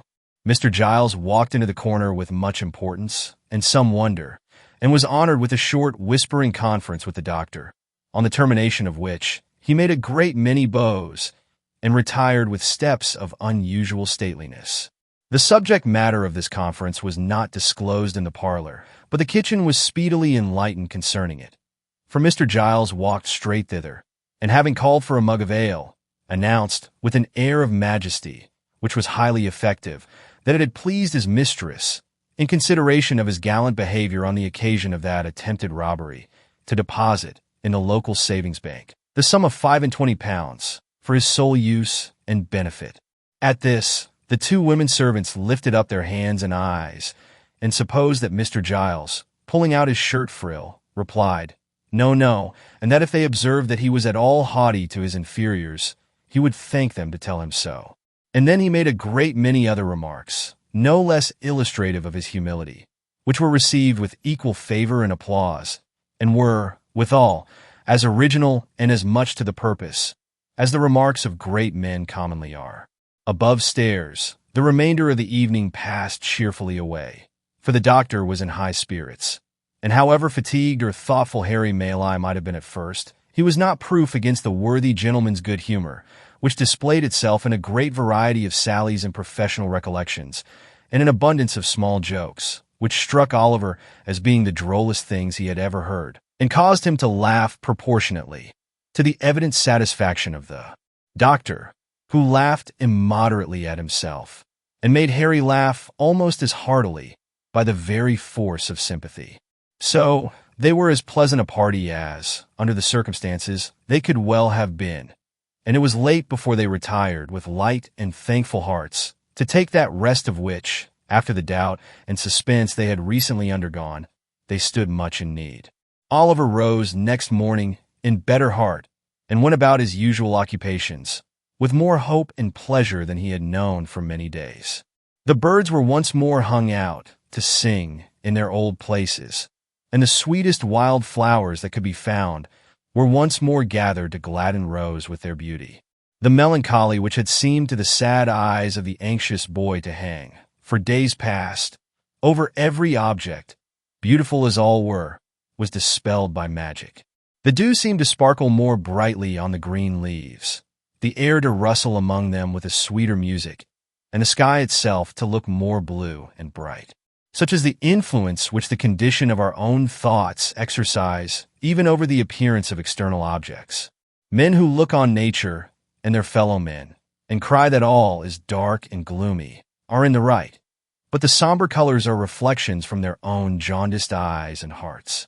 The real hues are delicate and need a clearer vision. It is worthy of remark, and Oliver did not fail to note it at the time, that his morning expeditions were no longer made alone. Harry Maylie, after the very first morning when he met Oliver coming late in home, was seized with such a passion for flowers, and displayed such a taste in their arrangement, as left his young companion far behind. If Oliver were behindhand in these respects, he knew where the best were to be found, and morning after morning they scoured the country together, and brought home the fairest that blossomed. The window of the young lady's chamber was open now, for she loved to feel the rich summer air stream in and revive her with its freshness. But there always stood in water, just inside the lattice, one particular little bunch, which was made up with great care every morning. Oliver could not help noticing that the withered flowers were never thrown away, although the little vase was regularly replenished. Nor could he help observing that whenever the doctor came into the garden, he invariably cast his eyes up to that particular corner and nodded his head most expressively as he set forth on his morning's walk. Pending these observations, the days were flying by, and Rose was rapidly recovering. Nor did Oliver's time hang heavy on his hands, although the young lady had not yet left her chamber, and there were no evening walks, save now and then, for a short distance, with Mrs. Maylie. He applied himself, with redoubled assiduity, to the instructions of the white-headed old gentleman, and labored so hard that his quick progress surprised even himself. It was while he was engaged in this pursuit that he was greatly startled and distressed by a most unexpected occurrence. The little room in which he was accustomed to sit, when busy at his books, was on the ground floor at the back of the house. It was quite a cottage room, with a lattice window, around which were clusters of jessamine and honeysuckle that crept over the casement and filled the place with their delicious perfume.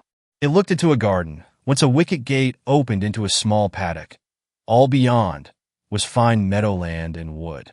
There was no other dwelling near in that direction, and the prospect it commanded was very extensive.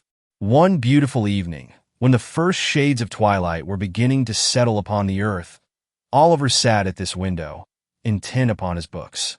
He had been poring over them for some time, and as the day had been uncommonly sultry, and he had exerted himself a great deal, it is no disparagement to the authors, whoever they may have been, to say that gradually and by slow degrees he fell asleep. There is a kind of sleep that steals upon us sometimes, which, while it holds the body prisoner, does not free the mind from a sense of things about it, and enable it to ramble at its pleasure. So far as an overpowering heaviness, a prostration of strength, and an utter inability to control our thoughts or power of motion can be called sleep, this is it. And yet we have a consciousness of all that is going on about us. And if we dream at such a time, words which are really spoken or sounds which really exist at the moment accommodate themselves with surprising readiness to our visions, until reality and imagination become so strangely blended that it is afterwards almost matter of impossibility to separate the two. Nor is this the most striking phenomenon incidental to such a state.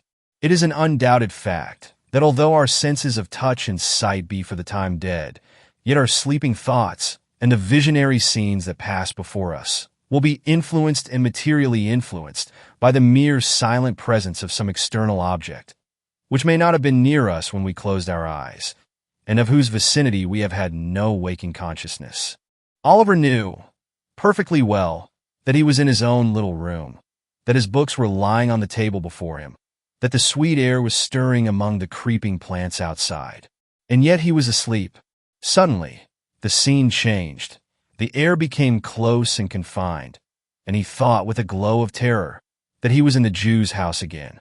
There sat the hideous old man in his accustomed corner, pointing at him and whispering to another man with his face averted who sat beside him. "Hush, my dear," he thought he heard the Jew say. "It is he sure enough. Come away." "He," the other man seemed to answer. "Could I mistake him, think you? If a crowd of ghosts were to put themselves into his exact shape, and he stood amongst them, there is something that would tell me how to point him out.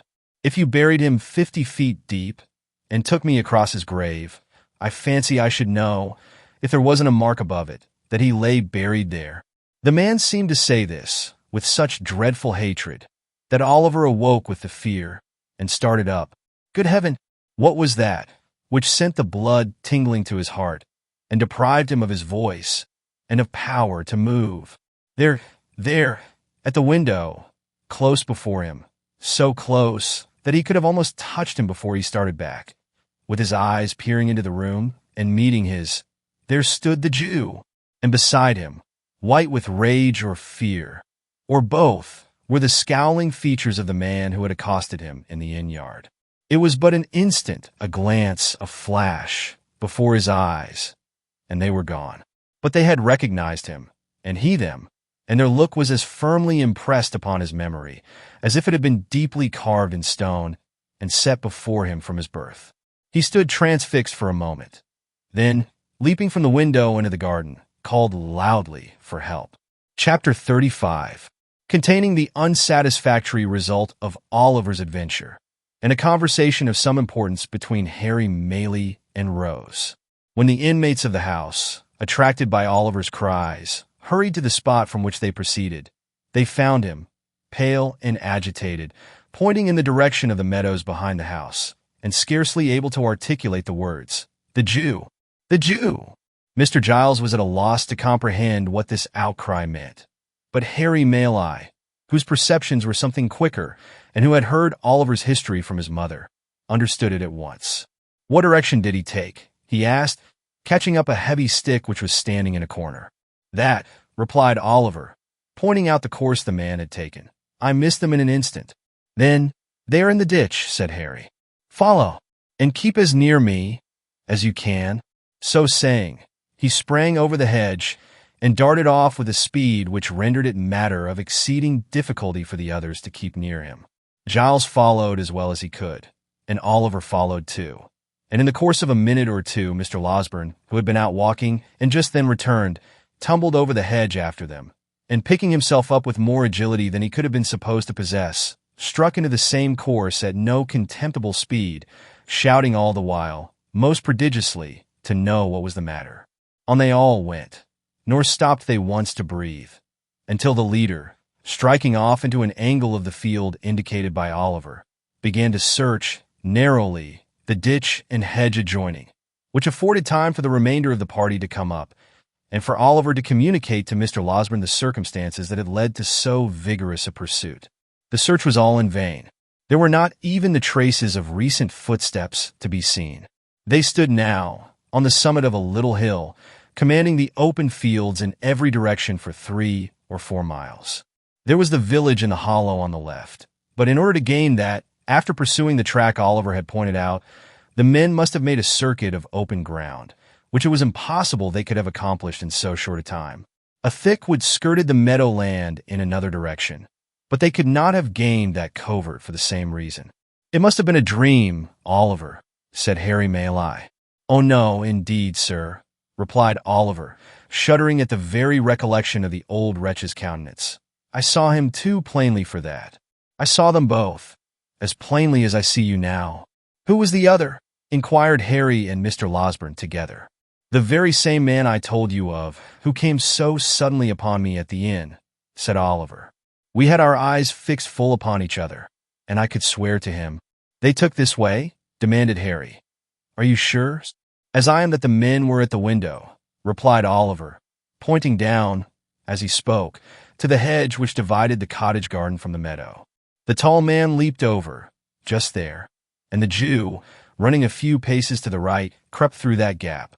The two gentlemen watched Oliver's earnest face as he spoke, and looking from him to each other, seemed to feel satisfied of the accuracy of what he said. Still, in no direction were there any appearances of the trampling of men in hurried flight. The grass was long, but it was trodden down nowhere, save where their own feet had crushed it. The sides and brinks of the ditches were of damp clay, but in no one place could they discern the print of men's shoes, or the slightest mark which would indicate that any feet had pressed the ground for hours before. "This is strange," said Harry. "Strange?" echoed the doctor. Blathers and Duff themselves could make nothing of it. Notwithstanding the evidently useless nature of their search, they did not desist until the coming on of night rendered its further prosecution hopeless, and even then they gave it up with reluctance. Giles was dispatched to the different alehouses in the village, furnished with the best description Oliver could give of the appearance and dress of the strangers. Of these, the Jew was, at all events, sufficiently remarkable to be remembered, supposing he had been seen drinking or loitering about. But Giles returned without any intelligence, calculated to dispel or lessen the mystery. On the next day, fresh search was made, and the inquiries renewed, but with no better success. On the day following, Oliver and Mr. Maylie repaired to the market town, in the hope of seeing or hearing something of the men there. But this effort was equally fruitless. After a few days, the affair began to be forgotten, as most affairs are, when wonder, having no fresh food to support it, dies away of itself. Meanwhile, Rose was rapidly recovering. She had left her room, was able to go out, and mixing once more with the family, carried joy into the hearts of all. But although this happy change had a visible effect on the little circle, and although cheerful voices and merry laughter were once more heard in the cottage, there was at times an unwonted restraint upon some there, even upon Rose herself, which Oliver could not fail to remark. Mrs. Maylie and her son were often closeted together for a long time, and more than once Rose appeared with traces of tears upon her face. After Mr. Losberne had fixed a day for his departure to Chertsey, these symptoms increased, and it became evident that something was in progress which affected the peace of the young lady and of somebody else besides. At length, one morning, when Rose was alone in the breakfast parlor, Harry Maylie entered, and with some hesitation begged permission to speak with her for a few moments. A very few, will suffice, Rose," said the young man, drawing his chair towards her. "What I shall have to say has already presented itself to your mind. The most cherished hopes of my heart are not unknown to you, though from my lips you have not heard them stated." Rose had been very pale from the moment of his entrance, but that might have been the effect of her recent illness. She merely bowed, and bending over some plants that stood near, waited in silence for him to proceed. I ought to have left here before," said Harry. "You should, indeed," replied Rose. "Forgive me for saying so, but I wish you had. I was brought here by the most dreadful and agonizing of all apprehensions," said the young man, "the fear of losing the one dear being on whom my every wish and hope are fixed. You had been dying, trembling between earth and heaven. We know that when the young, the beautiful, and good are visited with sickness, their pure spirits insensibly turned towards their bright home of lasting rest. We know, heaven help us, that the best and fairest of our kind too often fade in blooming. There were tears in the eyes of the gentle girl as these words were spoken, and when one fell upon the flower over which she bent and glistened brightly in its cup, making it more beautiful, it seemed as though the outpouring of her fresh young heart claimed kindred naturally with the loveliest things in nature. A creature, continued the young man passionately, a creature as fair and innocent of guile as one of God's own angels, fluttered between life and death. Oh! Who could hope, when the distant world to which she was akin half opened to her view, that she would return to the sorrow and calamity of this? Rose, Rose, to know that you were passing away like some soft shadow, which a light from above casts upon the earth, to have no hope that you would be spared to those who linger here, hardly to know a reason why you should be, to feel that you belong to that bright sphere whither so many of the fairest and the best have winged their early flight, and yet to pray, amid all these consolations, that you might be restored to those who loved you. These were distractions almost too great to bear. They were mine by day and night, and with them came such a rushing torrent of fears and apprehensions and selfish regrets, lest you should die and never know how devotedly I loved you, as almost bore down sense and reason in its course. You recovered. Day by day, and almost hour by hour, some drop of health came back, and mingling with the spent and feeble stream of life which circulated languidly within you, swelled it again to a high and rushing tide. I have watched you change almost from death to life, with eyes that turned blind with their eagerness and deep affection. Do not tell me that you wish I had lost this, for it has softened my heart to all mankind. I did not mean that, said Rose, weeping. I only wish you had left here, that you might have turned to high and noble pursuits again, to pursuits well worthy of you. There is no pursuit more worthy of me, more worthy of the highest nature that exists, than the struggle to win such a heart as yours, said the young man, taking her hand. Rose, my own dear Rose, for years, I have loved you, hoping to win my way to fame, and then come proudly home and tell you it had been pursued only for you to share, thinking, in my daydreams, how I would remind you, in that happy moment, of the many silent tokens I had given of a boy's attachment, and claim your hand, as in redemption of some old mute contract that had been sealed between us. That time has not arrived. But here, with not fame won, and no young vision realized, I offer you the heart so long your own, and stake my all upon the words with which you greet the offer. Your behavior has ever been kind and noble, said Rose, mastering the emotions by which she was agitated. As you believe that I am not insensible or ungrateful, so hear my answer. It is that I may endeavor to deserve you. It is, dear Rose? It is, replied Rose, that you must endeavor to forget me, not as your old and dearly attached companion, for that would wound me deeply, but as the object of your love. Look into the world. Think how many hearts you would be proud to gain are there. Confide some other passion to me, if you will.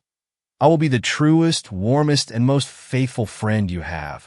There was a pause, during which Rose, who had covered her face with one hand, gave free vent to her tears. Harry still retained the other. "And your reasons, Rose," he said at length in a low voice. "Your reasons for this decision? You have a right to know them," rejoined Rose. "You can say nothing to alter my resolution. It is a duty that I must perform. I owe it alike to others and to myself." "To yourself?" "Yes, Harry. I owe it to myself, that I, a friendless, portionless girl with a blight upon my name, should not give your friends reason to suspect that I had sordidly yielded to your first passion and fastened myself, a clog, on all your hopes and projects. I owe it to you and yours to prevent you from opposing, in the warmth of your generous nature, this great obstacle to your progress in the world. If your inclinations chime with your sense of duty," Harry began. "They do not," replied Rose, coloring deeply. "Then you return my love," said Harry. "Say but that, dear Rose, say but that, and soften the bitterness of this hard disappointment. If I could have done so, without doing heavy wrong to him I loved, rejoined Rose, I could have received this declaration very differently, said Harry. Do not conceal that from me, at least, Rose. I could, said Rose. Stay, she added, disengaging her hand. Why should we prolong this painful interview? Most painful to me, and yet productive of lasting happiness, notwithstanding. For it will be happiness to know that I once held the high place in your regard which I now occupy, and every triumph you achieve in life will animate me with new fortitude and firmness. Farewell, Harry. As we have met today, we meet no more. But in other relations than those in which this conversation has placed us, we may be long and happily entwined. And may every blessing that the prayers of a true and earnest heart can call down from the source of all truth and sincerity cheer and prosper you. Another word, Rose, said Harry. Your reason in your own words. From your own lips. Let me hear it. The prospect before you, answered Rose firmly, is a brilliant one. All the honors to which great talents and powerful connections can help men in public life are in store for you. But those connections are proud, and I will neither mingle with such as may hold in scorn the mother who gave me life, nor bring disgrace or failure on the son of her who has so well supplied that mother's place. In a word, said the young lady, turning away, as her temporary firmness forsook her, there is a stain upon my name, which the world visits on innocent heads. I will carry it into no blood but my own, and the reproach shall rest alone on me. One word more, Rose. Dearest Rose. One more, cried Harry, throwing himself before her. If I had been less fortunate, the world would call it. If some obscure and peaceful life had been my destiny, if I had been poor, sick, helpless, would you have turned from me then? Or has my probable advancement to riches and honor given this scruple birth? Do not press me to reply, answered Rose. The question does not arise, and never will. It is unfair, almost unkind, to urge it. If your answer be what I almost dare to hope it is, retorted Harry, it will shed a gleam of happiness upon my lonely way and light the path before me. It is not an idle thing to do so much by the utterance of a few brief words, for one who loves you beyond all else. Oh, Rose, in the name of my ardent and enduring attachment, in the name of all I have suffered for you, and all you doom me to undergo, answer me this one question. Then, if your lot had been differently cast, rejoined Rose, if you had been even a little, but not so far above me, if I could have been a help and comfort to you in any humble scene of peace and retirement, and not a blot and drawback in ambitious and distinguished crowds, I should have been spared this trial. I have every reason to be happy, very happy now. But then, Harry, I own I should have been happier. Busy recollections of old hopes, cherished as a girl, long ago, crowded into the mind of Rose, while making this avowal. But they brought tears with them, as old hopes will when they come back withered, and they relieved her. I cannot help this weakness, and it makes my purpose stronger, said Rose, extending her hand. I must leave you now, indeed. I ask one promise, said Harry. Once, and only once more, say within a year, but it may be much sooner. I may speak to you again on this subject for the last time, not to press me to alter my right determination, replied Rose, with a melancholy smile. It will be useless. No, said Harry. To hear you repeat it, if you will, finally repeat it. I will lay at your feet, whatever of station of fortune I may possess. And if you still adhere to your present resolution, will not seek, by word or act, to change it, then let it be so, rejoined Rose. It is but one pang the more, and by that time I may be enabled to bear it better. She extended her hand again, but the young man caught her to his bosom, and imprinting one kiss on her beautiful forehead, hurried from the room.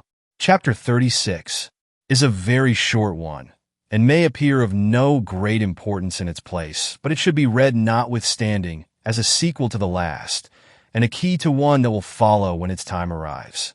And so you are resolved to be my traveling companion this morning?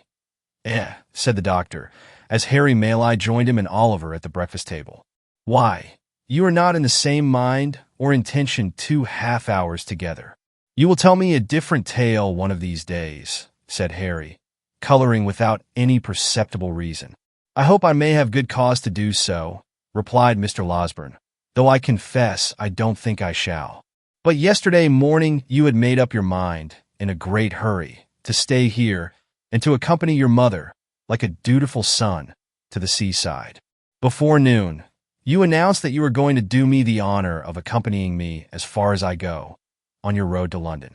And at night, you urge me, with great mystery, to start before the ladies are stirring, the consequence of which is that young Oliver here is pinned down to his breakfast when he ought to be ranging the meadows after botanical phenomena of all kinds. Too bad, isn't it, Oliver?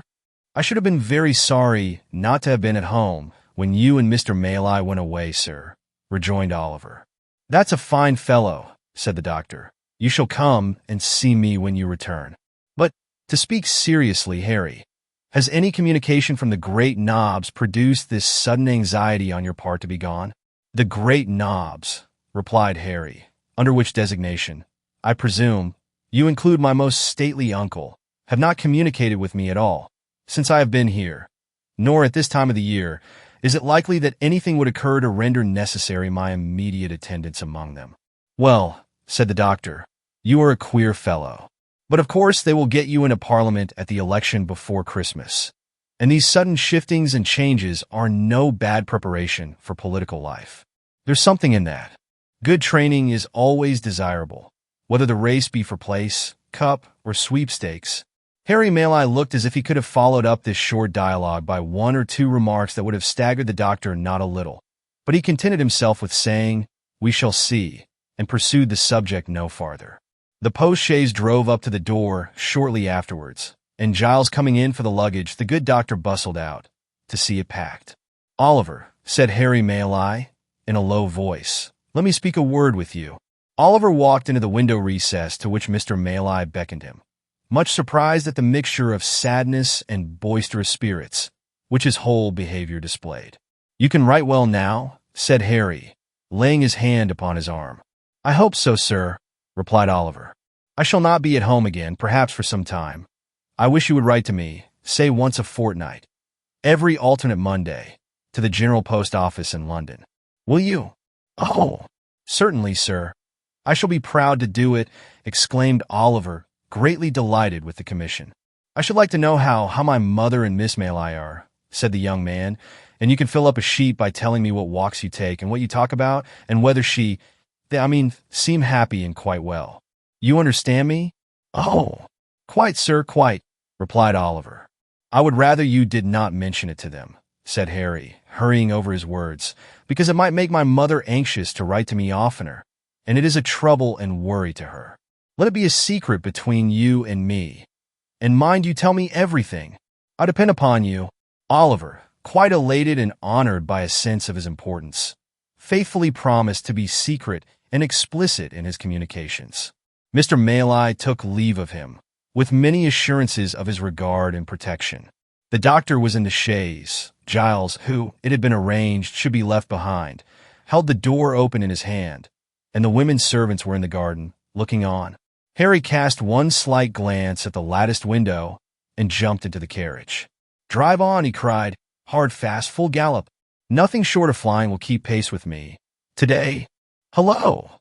cried the doctor, letting down the front glass in a great hurry, and shouting to the postilion, "Something very short of flying will keep pace with me. Do you hear?" Jingling and clattering, till distance rendered its noise inaudible, and its rapid progress only perceptible to the eye, the vehicle wound its way along the road, almost hidden in a cloud of dust, now wholly disappearing, and now becoming visible again, as intervening objects, or the intricacies of the way, permitted. It was not until even the dusty cloud was no longer to be seen that the gazers dispersed, and there was one looker-on, who remained with eyes fixed upon the spot where the carriage had disappeared, long after it was many miles away, for behind the white curtain which had shrouded her from view when Harry raised his eyes towards the window, sat Rose herself. "He seems in high spirits and happy," she said at length. "I feared for a time he might be otherwise. I was mistaken. I am very, very glad. Tears are signs of gladness as well as grief. but those which coursed down Rose's face, as she sat pensively at the window, still gazing in the same direction, seemed to tell more of sorrow than of joy. Chapter 37, in which the reader may perceive a contrast, not uncommon in matrimonial cases. Mr. Bumble sat in the workhouse parlor, with his eyes moodily fixed on the cheerless grate, whence, as it was summertime, no brighter gleam proceeded than the reflection of certain sickly rays of the sun, which were sent back from its cold and shining surface. A paper fly cage dangled from the ceiling, to which he occasionally raised his eyes in gloomy thought, and as the heedless insects hovered round the gaudy network, Mr. Bumble would heave a deep sigh, while a more gloomy shadow overspread his countenance. Mr. Bumble was meditating. It might be that the insects brought to mind some painful passage in his own past life. Nor was Mr. Bumble's gloom the only thing calculated to awaken a pleasing melancholy in the bosom of a spectator. There were not wanting other appearances, and those closely connected with his own person, which announced that a great change had taken place in the position of his affairs. The lace coat and the cocked hat, where were they? He still wore knee breeches and dark cotton stockings on his nether limbs, but they were not the breeches. The coat was wide-skirted, and in that respect like the coat, but oh, how different. The mighty cocked hat was replaced by a modest round one. Mr. Bumble was no longer a beadle. There are some promotions in life, which, independent of the more substantial rewards they offer, require peculiar value and dignity from the coats and waistcoats connected with them. A field marshal has his uniform, a bishop his silk apron, a counselor his silk gown, a beadle his cocked hat. Strip the bishop of his apron, or the beadle of his hat and lace. What are they? Men, mere men. Dignity, and even holiness, too, sometimes are more questions of coat and waistcoat than some people imagine. Mr. Bumble had married Mrs. Corney, and was master of the workhouse. Another beadle had come into power. On him the cocked hat, gold lace coat, and staff had all three descended. And tomorrow 2 months it was done, said Mr. Bumble with a sigh. It seems a age. Mr. Bumble might have meant that he had concentrated a whole existence of happiness into the short space of 8 weeks, but the sigh, there was a vast deal of meaning in the sigh. I sold myself, said Mr. Bumble, pursuing the same train of reflection, for 6 teaspoons, a pair of sugar tongs, and a milk pot, with a small quantity of second-hand furniture, and £20 in money. I went very reasonable. Cheap, dirt cheap, cheap, cried a shrill voice in Mr. Bumble's ear. You would have been dear at any price, and dear enough I paid for you. Lord above knows that. Mr. Bumble turned and encountered the face of his interesting consort, who, imperfectly comprehending the few words she had overheard of his complaint, had hazarded the foregoing remark at a venture. Mrs. Bumble, ma'am, said Mr. Bumble with a sentimental sternness. Well, cried the lady. Have the goodness to look at me, said Mr. Bumble, fixing his eyes upon her. If she stands such a eye as that, said Mr. Bumble to himself, she can stand anything. It is I never knew to fail with paupers. If it fails with her, my power is gone. Whether an exceedingly small expansion of I be sufficient to quell paupers, who, being lightly fed, are in no very high condition, or whether the late Mrs. Corney was particularly proof against eagle glances, are matters of opinion. The matter of fact is that the matron was in no way overpowered by Mr. Bumble's scowl, but on the contrary, treated it with great disdain, and even raised a laugh thereat which sounded as though it were genuine. On hearing this most unexpected sound, Mr. Bumble looked, first incredulous, and afterwards amazed. He then relapsed into his former state, nor did he rouse himself until his attention was again awakened by the voice of his partner. Are you going to sit snoring there all day? Inquired Mrs. Bumble. I am going to sit here as long as I think proper, ma'am, rejoined Mr. Bumble, and although I was not snoring, I shall snore, gape, sneeze, laugh, or cry, as the humor strikes me, such being my prerogative. Your prerogative, sneered Mrs. Bumble, with ineffable contempt. I said the word, ma'am, said Mr. Bumble.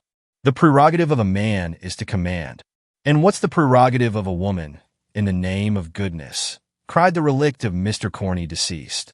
To obey, ma'am, thundered Mr. Bumble. Your late unfortunate husband should have taught it you, and then perhaps he might have been alive now. I wish he was poor man. Mrs. Bumble, seeing at a glance that the decisive moment had now arrived, and that a blow struck for the mastership on one side or other must necessarily be final and conclusive, no sooner heard this allusion to the dead and gone than she dropped into a chair, and with a loud scream that Mr. Bumble was a hard-hearted brute, fell into a paroxysm of tears. But tears were not the things to find their way to Mr. Bumble's soul. His heart was waterproof. Like washable beaver hats that improve with rain, his nerves were rendered stouter and more vigorous by showers of tears, which, being tokens of weakness, and so far tacit admissions of his own power, pleased and exalted him. He eyed his good lady with looks of great satisfaction, and begged, in an encouraging manner, that she should cry her hardest, the exercise being looked upon by the faculty as strongly conducive to health. It opens the lungs, washes the countenance, exercises the eyes, and softens down the temper, said Mr. Bumble. So cry away. As he discharged himself of this pleasantry, Mr. Bumble took his hat from a peg, and putting it on, rather rakishly, on one side, as a man might, who felt he had asserted his superiority in a becoming manner, thrust his hands into his pockets, and sauntered towards the door, with much ease and waggishness depicted in his whole appearance. Now, Mrs. Corney that was had tried the tears because they were less troublesome than a manual assault, but she was quite prepared to make trial of the latter mode of proceeding, as Mr. Bumble was not long in discovering. The first proof he experienced of the fact was conveyed in a hollow sound, immediately succeeded by the sudden flying off of his hat to the opposite end of the room. This preliminary proceeding laying bare his head, the expert lady, clasping him tightly round the throat with one hand, inflicted a shower of blows, dealt with singular vigor and dexterity upon it with the other. This done, she created a little variety by scratching his face and tearing his hair, and having, by this time, inflicted as much punishment as she deemed necessary for the offense, she pushed him over a chair, which was luckily well situated for the purpose, and defied him to talk about his prerogative again, if he dared. "Get up," said Mrs. Bumble, in a voice of command, "and take yourself away from here, unless you want me to do something desperate." Mr. Bumble rose with a very rueful countenance, wondering much what something desperate might be. Picking up his hat, he looked towards the door. "Are you going?" demanded Mrs. Bumble. "Certainly, my dear, certainly," rejoined Mr. Bumble, making a quicker motion towards the door. "I didn't intend to. I'm going, my dear. You were so very violent that really At this instant, Mrs. Bumble stepped hastily forward to replace the carpet, which had been kicked up in the scuffle. Mr. Bumble immediately darted out of the room, without bestowing another thought on his unfinished sentence, leaving the late Mrs. Corney in full possession of the field. Mr. Bumble was fairly taken by surprise, and fairly beaten. He had a decided propensity for bullying, derived no inconsiderable pleasure from the exercise of petty cruelty, and consequently was, it is needless to say, a coward. This is by no means a disparagement to his character, for many official personages, who are held in high respect and admiration, are the victims of similar infirmities. The remark is made, indeed, rather in his favor than otherwise, and with a view of impressing the reader with a just sense of his qualifications for office. But the measure of his degradation was not yet full.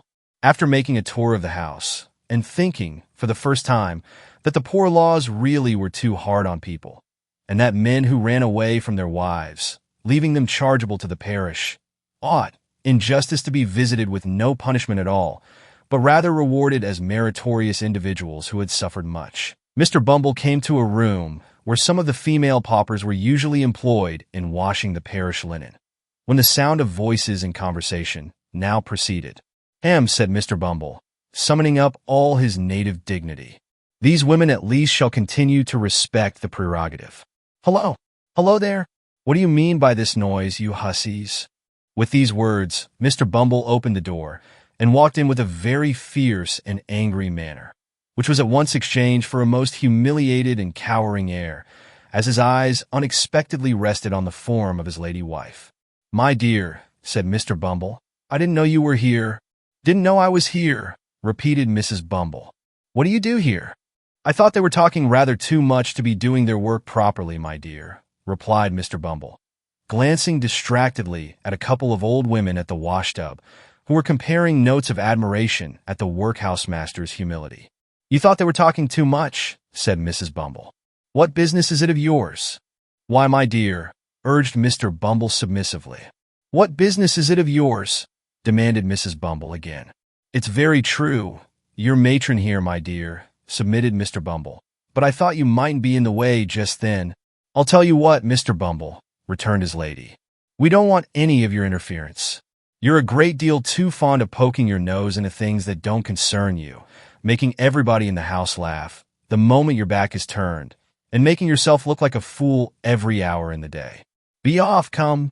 Mr. Bumble, seeing with excruciating feelings the delight of the two old paupers, who were tittering together most rapturously, hesitated for an instant. Mrs. Bumble, whose patience brooked no delay, caught up a bowl of soap suds, and motioning him towards the door, ordered him instantly to depart, on pain of receiving the contents upon his portly person. What could Mr. Bumble do? He looked dejectedly round and slunk away, and as he reached the door, the titterings of the paupers broke into a shrill chuckle of irrepressible delight. It wanted but this. He was degraded in their eyes. He had lost caste and station before the very paupers. He had fallen from all the height and pomp of beadleship to the lowest depth of the most snubbed henpeckery. "All in 2 months," said Mr. Bumble, filled with dismal thoughts. 2 months. No more than 2 months ago, I was not only my own master, but everybody else's, so far as the parochial workhouse was concerned. And now, it was too much. Mr. Bumble boxed the ears of the boy who opened the gate for him, for he had reached the portal in his reverie, and walked, distractedly, into the street.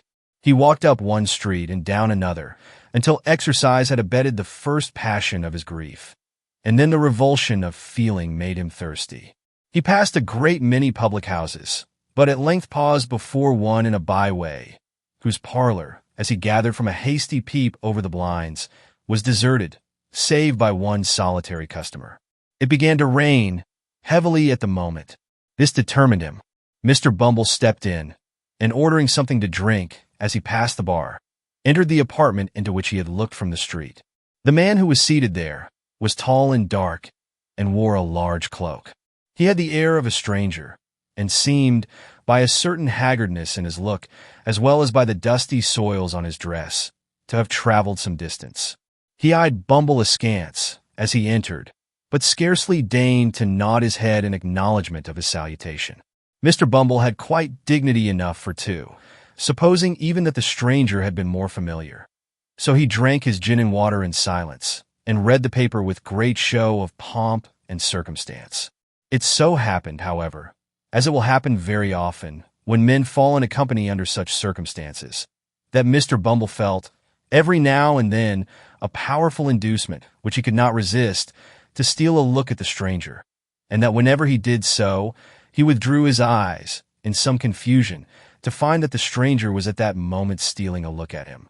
Mr. Bumble's awkwardness was enhanced by the very remarkable expression of the stranger's eye, which was keen and bright, but shadowed by a scowl of distrust and suspicion, unlike anything he had ever observed before, and repulsive to behold. When they had encountered each other's glance several times in this way, the stranger, in a harsh, deep voice, broke silence. "Were you looking for me," he said, "when you peered in at the window?" "Not that I am aware of, unless you're Mr." Here Mr. Bumble stopped short, for he was curious to know the stranger's name, and thought in his impatience he might supply the blank. "I see you were not," said the stranger, an expression of quiet sarcasm playing about his mouth. "Or you have known my name. You don't know it. I would recommend you not to ask for it." "I meant no harm, young man," observed Mr. Bumble majestically. "And have done none," said the stranger. Another silence succeeded this short dialogue, which was again broken by the stranger. "I have seen you before, I think," said he. "You were differently dressed at that time, and I only passed you in the street, but I should know you again. You were beadle here, once, were you not?" "I was," said Mr. Bumble, in some surprise. "Parochial beadle." "Just so," rejoined the other, nodding his head. "It was in that character I saw you." "What are you now?" "Master of the workhouse," rejoined Mr. Bumble, slowly and impressively, to check any undue familiarity the stranger might otherwise assume. "Master of the workhouse, young man, you have the same eye to your own interest that you always had, I doubt not," resumed the stranger, looking keenly into Mr. Bumble's eyes, as he raised them in astonishment at the question. "Don't scruple to answer freely, man. I know you pretty well, you see." "I suppose a married man," replied Mr. Bumble, shading his eyes with his hand and surveying the stranger, from head to foot, in evident perplexity, "is not more averse to turning an honest penny when he can, than a single one. Parochial officers are not so well paid that they can afford to refuse any little extra fee, when it comes to them in a civil and proper manner." The stranger smiled and nodded his head again, as much to say he had not mistaken his man, then rang the bell. "Fill this glass again," he said, handing Mr. Bumble's empty tumbler to the landlord. "Let it be strong and hot. You like it so, I suppose?" "Not too strong," replied Mr. Bumble, with a delicate cough. "You understand what that means, landlord," said the stranger drily. The host's smile disappeared, and shortly afterwards returned with a steaming jorum, of which the first gulp brought the water into Mr. Bumble's eyes. "Now listen to me," said the stranger, after closing the door and window. "I came down to this place today to find you out, and by one of those chances which the devil throws in the way of his friends sometimes, you walked into the very room I was sitting in while you were uppermost in my mind. I want some information from you. I don't ask you to give it for nothing, slight as it is. Put up that, to begin with." As he spoke, he pushed a couple of sovereigns across the table to his companion, carefully, as though unwilling that the chinking of money should be heard without. When Mr. Bumble had scrupulously examined the coins to see that they were genuine, and had put them up with much satisfaction in his waistcoat pocket, he went on, "Carry your memory back. Let me see, 12 years last winter." "It's a long time," said Mr. Bumble. "Very good. I've done it. The scene, the workhouse." "Good. And the time, night." "Yes. And the place, the crazy hole, wherever it was, in which miserable drabs brought forth the life and health so often denied to themselves, gave birth to puling children for the parish to rear, and hid their shame, rot 'em in the grave. The lying-in room, I suppose," said Mr. Bumble, not quite following the stranger's excited description. "Yes," said the stranger. "A boy was born there." "A many boys," observed Mr. Bumble, shaking his head despondingly. "A murrain on the young devils," cried the stranger. "I speak of one, a meek-looking, pale-faced boy, who was apprenticed down here to a coffin-maker. I wish he had made his coffin and screwed his body in it, and who afterwards ran away to London, as it was supposed." "Why, you mean Oliver?" "Young Twist," said Mr. Bumble. "I remember him, of course. There wasn't a obstinate a young rascal." "It's not of him I want to hear. I've heard enough of him," said the stranger, stopping Mr. Bumble in the outset of a tirade on the subject of poor Oliver's vices. "It's of a woman, the hag that nursed his mother." "Where is she?" "Where is she?" said Mr. Bumble, whom the gin and water had rendered facetious. "It would be hard to tell. There's no midwifery there, whichever place she's gone to, so I suppose she's out of employment anyway." "What do you mean?" demanded the stranger sternly. "That she died last winter," rejoined Mr. Bumble. The man looked fixedly at him when he had given this information, and although he did not withdraw his eyes for some time afterwards, his gaze gradually became vacant and abstracted, and he seemed lost in thought. For some time he appeared doubtful whether he ought to be relieved or disappointed by the intelligence, but at length he breathed more freely, and withdrawing his eyes, observed that it was no great matter. With that he rose, as if to depart. But Mr. Bumble was cunning enough, and he at once saw that an opportunity was opened for the lucrative disposal of some secret in the possession of his better half. He well remembered the night of old Sally's death, which the occurrences of that day had given him good reason to recollect, as the occasion on which he had proposed to Mrs. Corney. And although that lady had never confided to him the disclosure of which she had been the solitary witness, he had heard enough to know that it related to something that had occurred in the old woman's attendance, as workhouse nurse, upon the young mother of Oliver Twist. Hastily calling this circumstance to mind, he informed the stranger, with an air of mystery, that one woman had been closeted with the old harridan shortly before she died, and that she could, as he had reason to believe, throw some light on the subject of his inquiry. "How can I find her?" said the stranger, thrown off his guard, and plainly showing that all his fears, whatever they were aroused afresh by the intelligence. "Only through me," rejoined Mr. Bumble. "When?" cried the stranger, hastily. "Tomorrow," rejoined Bumble. "At 9 in the evening," said the stranger, producing a scrap of paper and writing down upon it an obscure address by the waterside, in characters that betrayed his agitation. "At 9 in the evening, bring her to me there. I needn't tell you to be secret. It's your interest." With these words, he led the way to the door, after stopping to pay for the liquor that had been drunk. Shortly remarking that their roads were different, he departed, without more ceremony than an emphatic repetition of the hour of appointment for the following night. On glancing at the address, the parochial functionary observed that it contained no name. The stranger had not gone far, so he made after him to ask it. "What do you want?" cried the man, turning quickly round, as Bumble touched him on the arm. "Following me?" "Only to ask a question," said the other, pointing to the scrap of paper. "What name am I to ask for?"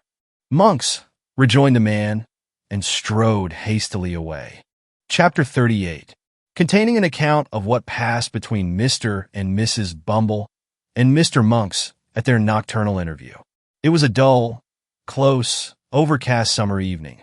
The clouds, which had been threatening all day, spread out in a dense and sluggish mass of vapor, already yielded large drops of rain, and seemed to presage a violent thunderstorm, when Mr. and Mrs. Bumble, turning out of the main street of the town, directed their course towards a scattered little colony of ruinous houses, distant from it some mile and a half or thereabouts, and erected on a low, unwholesome swamp, bordering upon the river. They were both wrapped in old and shabby outer garments, which might, perhaps, serve the double purpose of protecting their persons from the rain and sheltering them from observation. The husband carried a lantern, from which, however, no light yet shone, and trudged on, a few paces in front, as though, the way being dirty, to give his wife the benefit of treading in his heavy footprints. They went on, in profound silence. Every now and then, Mr. Bumble relaxed his pace, and turned his head as if to make sure that his helpmate was following. Then, discovering that she was close at his heels, he mended his rate of walking and proceeded at a considerable increase of speed towards their place of destination. This was far from being a place of doubtful character, for it had long been known as the residence of none but low ruffians, who, under various pretenses of living by their labor, subsisted chiefly on plunder and crime. It was a collection of mere hovels, some hastily built with loose bricks, others of old worm-eaten ship timber, jumbled together without any attempt at order or arrangement, and planted, for the most part, within a few feet of the river's bank. A few leaky boats drawn up on the mud, and made fast to the dwarf wall which skirted it, and here and there an oar or coil of rope, appeared, at first, to indicate that the inhabitants of these miserable cottages pursued some avocation on the river, but a glance at the shattered and useless condition of the articles thus displayed would have led a passer-by, without much difficulty, to the conjecture that they were disposed there, rather for the preservation of appearances than with any view to their being actually employed. In the heart of this cluster of huts, and skirting the river, which its upper stories overhung, stood a large building, formerly used as a manufactory of some kind. It had, in its day, probably furnished employment to the inhabitants of the surrounding tenements, but it had long since gone to ruin.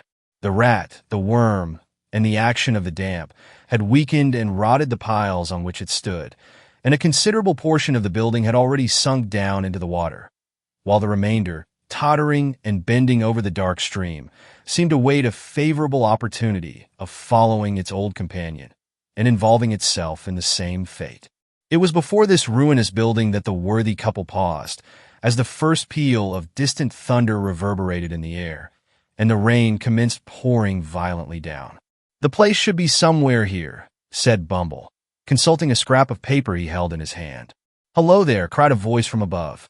Following the sound, Mr. Bumble raised his head and descried a man looking out of a door, breast high, on the second story.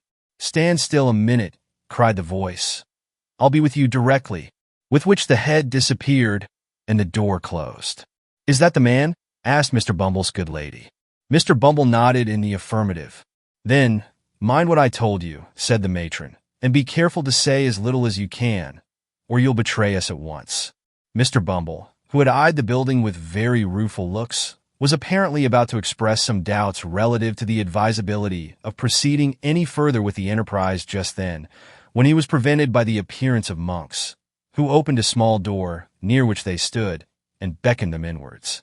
"Come in," he cried impatiently, stamping his foot upon the ground. "Don't keep me here."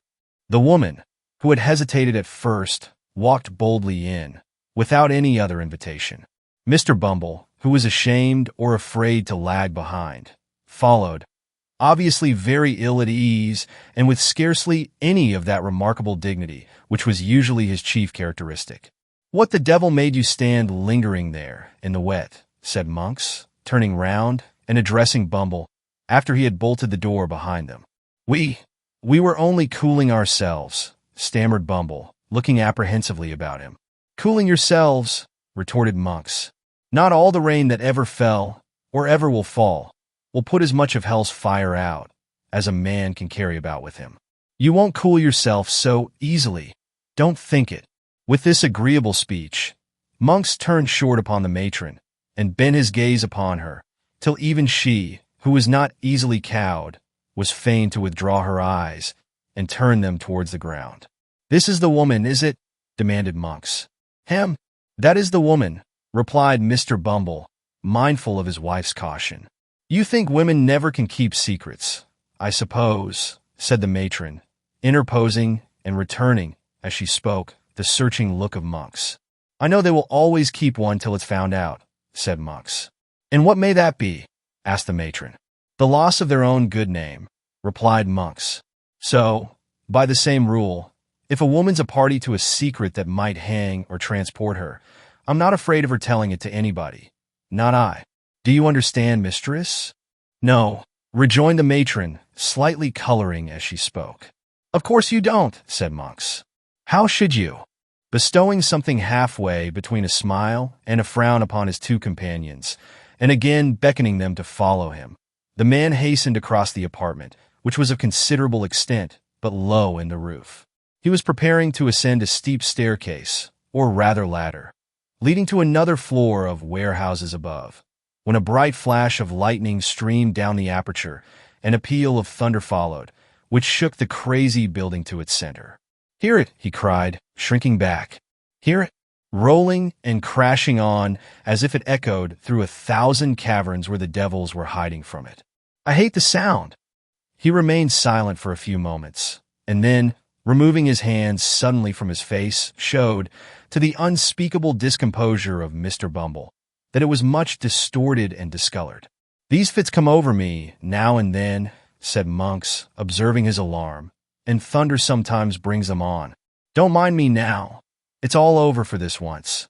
Thus speaking, he led the way up the ladder, and hastily closing the window shutter of the room into which it led, lowered a lantern which hung at the end of a rope and pulley passed through one of the heavy beams in the ceiling, and which cast a dim light upon an old table and 3 chairs that were placed beneath it.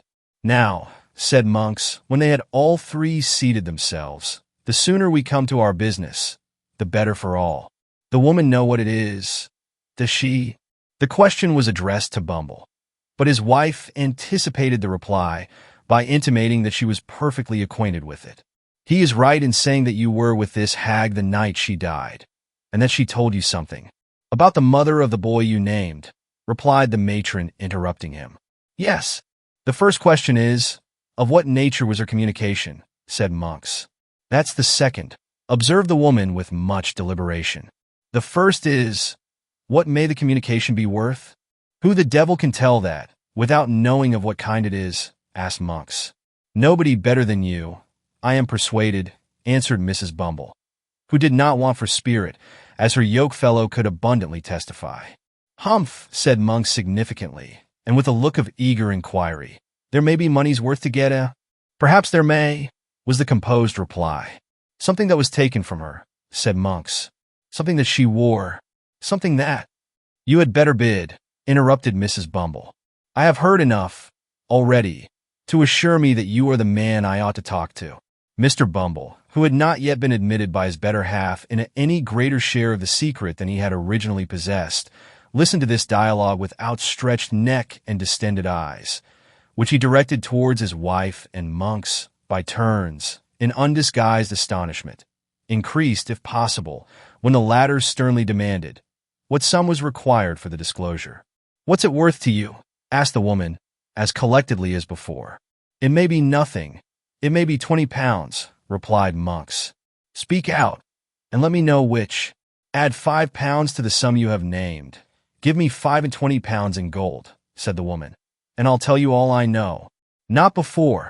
25 pounds, exclaimed Monks, drawing back. I spoke as plainly as I could, replied Mrs. Bumble. It's not a large sum, either. Not a large sum for a paltry secret, that may be nothing when it's told, cried Monks impatiently, and which has been lying dead for 12 years past or more. Such matters keep well, and like good wine, often double their value in course of time, answered the matron, still preserving the resolute indifference she had assumed. As to lying dead, there are those who will lie dead for 12,000 years to come, or 12,000,000, for anything you or I know, who will tell strange tales at last. What if I pay it for nothing? Asked Monks, hesitating. You can easily take it away again, replied the matron. I am but a woman, alone here, and unprotected. Not alone, my dear, nor unprotected neither, submitted Mr. Bumble, in a voice tremulous with fear. I am here, my dear. And besides, said Mr. Bumble, his teeth chattering as he spoke, Mr. Monks is too much of a gentleman to attempt any violence on parochial persons. Mr. Monks is aware that I am not a young man, my dear, and also that I am a little run to seed, as I may say. But he is heerd. I say I have no doubt Mr. Monks is heerd, my dear, that I am a very determined officer, with very uncommon strength, if I'm once roused. I only want a little rousing, that's all. As Mr. Bumble spoke, he made a melancholy feint of grasping his lantern with fierce determination, and plainly showed, by the alarmed expression of every feature, that he did want a little rousing, and not a little, prior to making any very warlike demonstration, unless, indeed, against paupers, or other person or persons trained down for the purpose. You are a fool, said Mrs. Bumble in reply, and had better hold your tongue. He had better have cut it out before he came if he can't speak in a lower tone, said Monks, grimly. So, he's your husband, eh? He my husband, tittered the matron, parrying the question. I thought as much when you came in, rejoined Monks, marking the angry glance which the lady darted at her spouse as she spoke. So much the better. I have less hesitation in dealing with two people, when I find that there's only one will between them. I'm in earnest. See here. He thrust his hand into a side pocket, and producing a canvas bag, told out 25 sovereigns on the table, and pushed them over to the woman. Now, he said, gather them up, and when this cursed peal of thunder, which I feel is coming up to break over the housetop, is gone, let's hear your story. The thunder, which seemed in fact much nearer, and to shiver and break almost over their heads, having subsided, Monks, raising his face from the table, bent forward to listen to what the woman should say. The faces of the three nearly touched, as the two men leant over the small table in their eagerness to hear, and the woman also leant forward to render her whisper audible. The sickly rays of the suspended lantern falling directly upon them aggravated the paleness and anxiety of their countenances, which, encircled by the deepest gloom and darkness, looked ghastly in the extreme.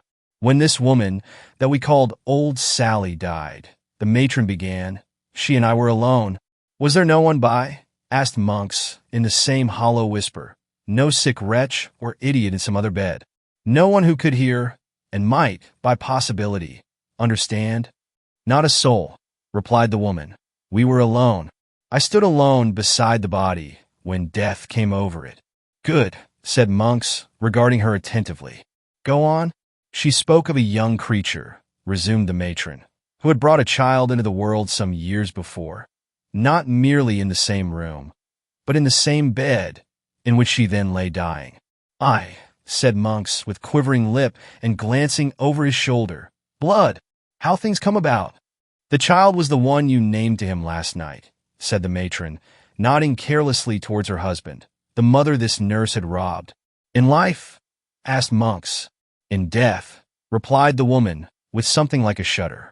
She stole from the corpse, when it had hardly turned to one, that which the dead mother had prayed her, with her last breath, to keep for the infant's sake.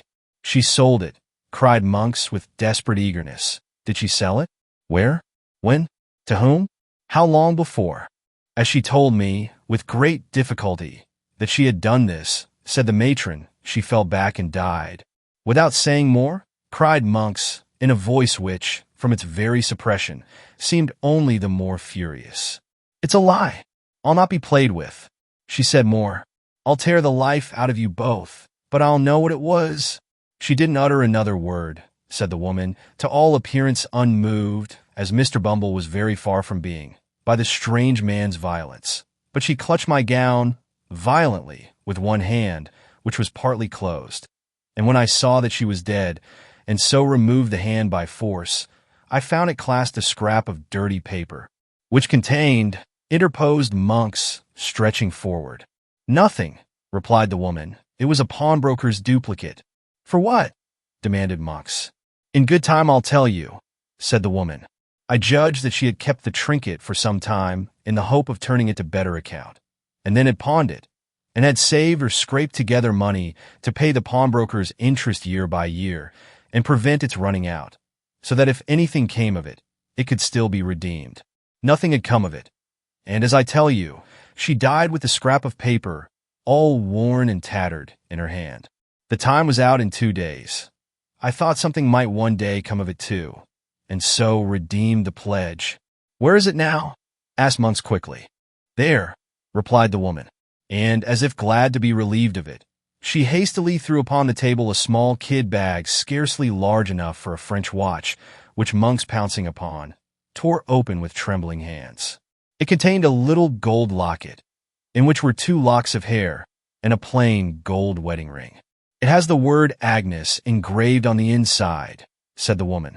There is a blank left for the surname, and then follows the date, which is within a year before the child was born. I found out that, and this is all, said Monks, after a close and eager scrutiny of the contents of the little packet. All, replied the woman. Mr. Bumble drew a long breath, as if he were glad to find that the story was over, and no mention made of taking the 25 pounds back again. And now he took courage to wipe the perspiration which had been trickling over his nose unchecked during the whole of the previous dialogue. I know nothing of the story beyond what I can guess at, said his wife, addressing Monks, after a short silence. And I want to know nothing, for it's safe or not. But I may ask you 2 questions, may I? You may ask, said Monks, with some show of surprise. But whether I answer or not is another question.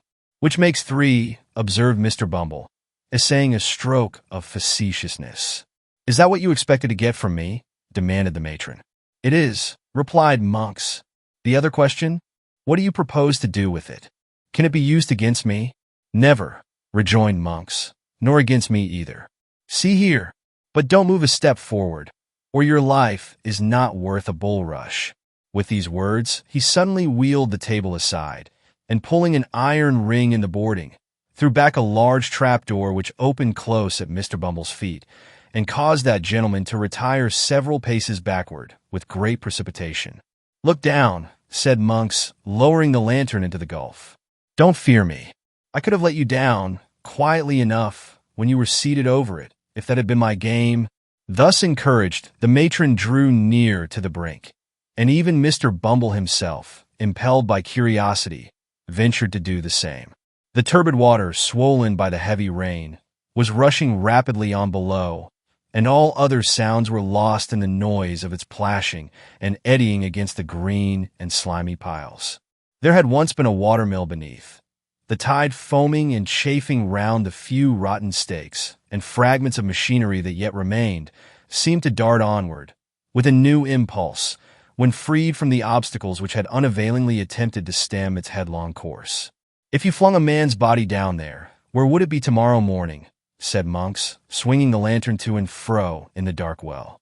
12 miles down the river, and cut to pieces besides," replied Bumble, recoiling at the thought. Monks drew the little packet from his breast, where he had hurriedly thrust it, and tying it to a leaden weight, which had formed a part of some pulley and was lying on the floor, dropped it into the stream. It fell straight, and true as a die, clove the water with a scarcely audible splash, and was gone. The three, looking into each other's faces, seemed to breathe more freely. "There," said Monks, closing the trapdoor, which fell heavily back into its former position. "If the sea ever gives up its dead, as books say it will keep its gold and silver to itself, and that trash among it. We have nothing more to say, and may break up our pleasant party." "By all means," observed Mr. Bumble with great alacrity. "You'll keep a quiet tongue in your head, will you?" said Monks with a threatening look. "I am not afraid of your wife." "You may depend upon me, young man," answered Mr. Bumble, bowing himself gradually towards the ladder with excessive politeness. "On everybody's account, young man. On my own, you know, Mr. Monks." "I am glad, for your sake, to hear it," remarked Monks. "Light your lantern, and get away from here as fast as you can." It was fortunate that the conversation terminated at this point, or Mr. Bumble, who had bowed himself to within 6 inches of the ladder, would infallibly have pitched headlong into the room below.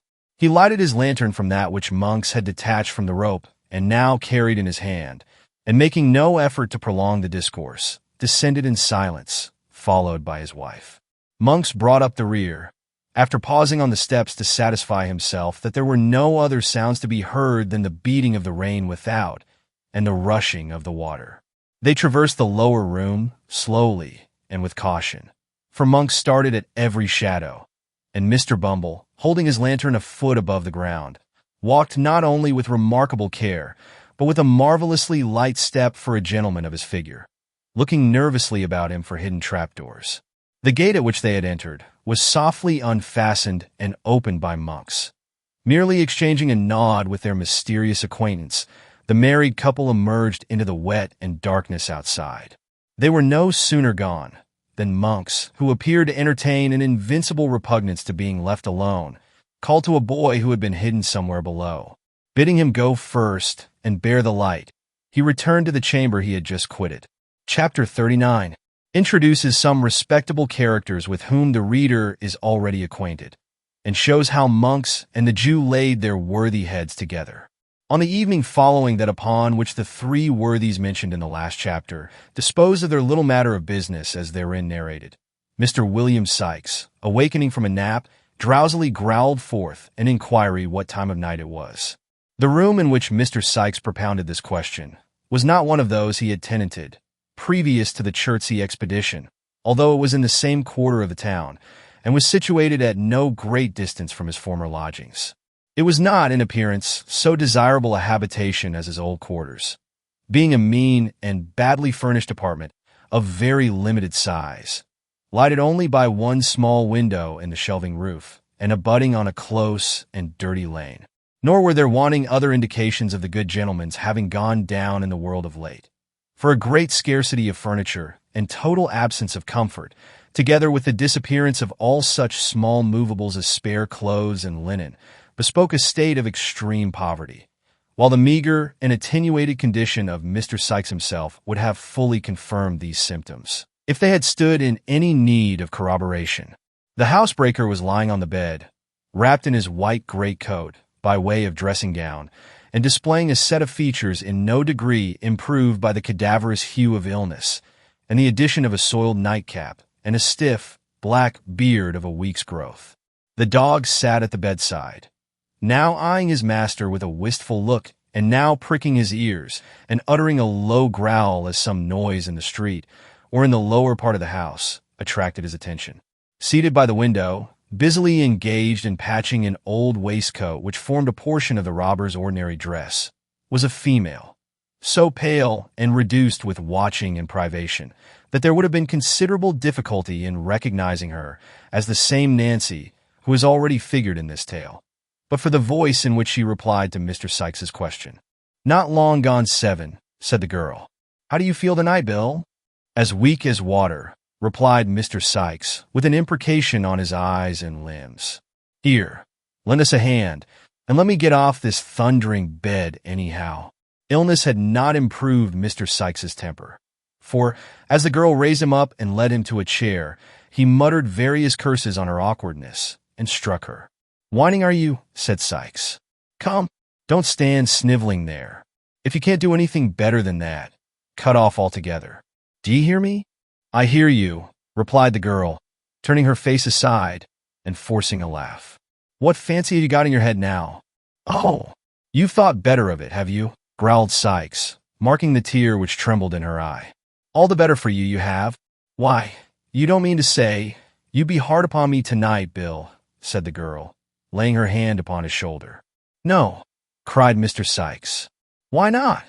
"Such a number of nights," said the girl, with a touch of woman's tenderness, which communicated something like sweetness of tone, even to her voice. "Such a number of nights as I've been patient with you, nursing and caring for you, as if you had been a child, and this the first that I've seen you like yourself.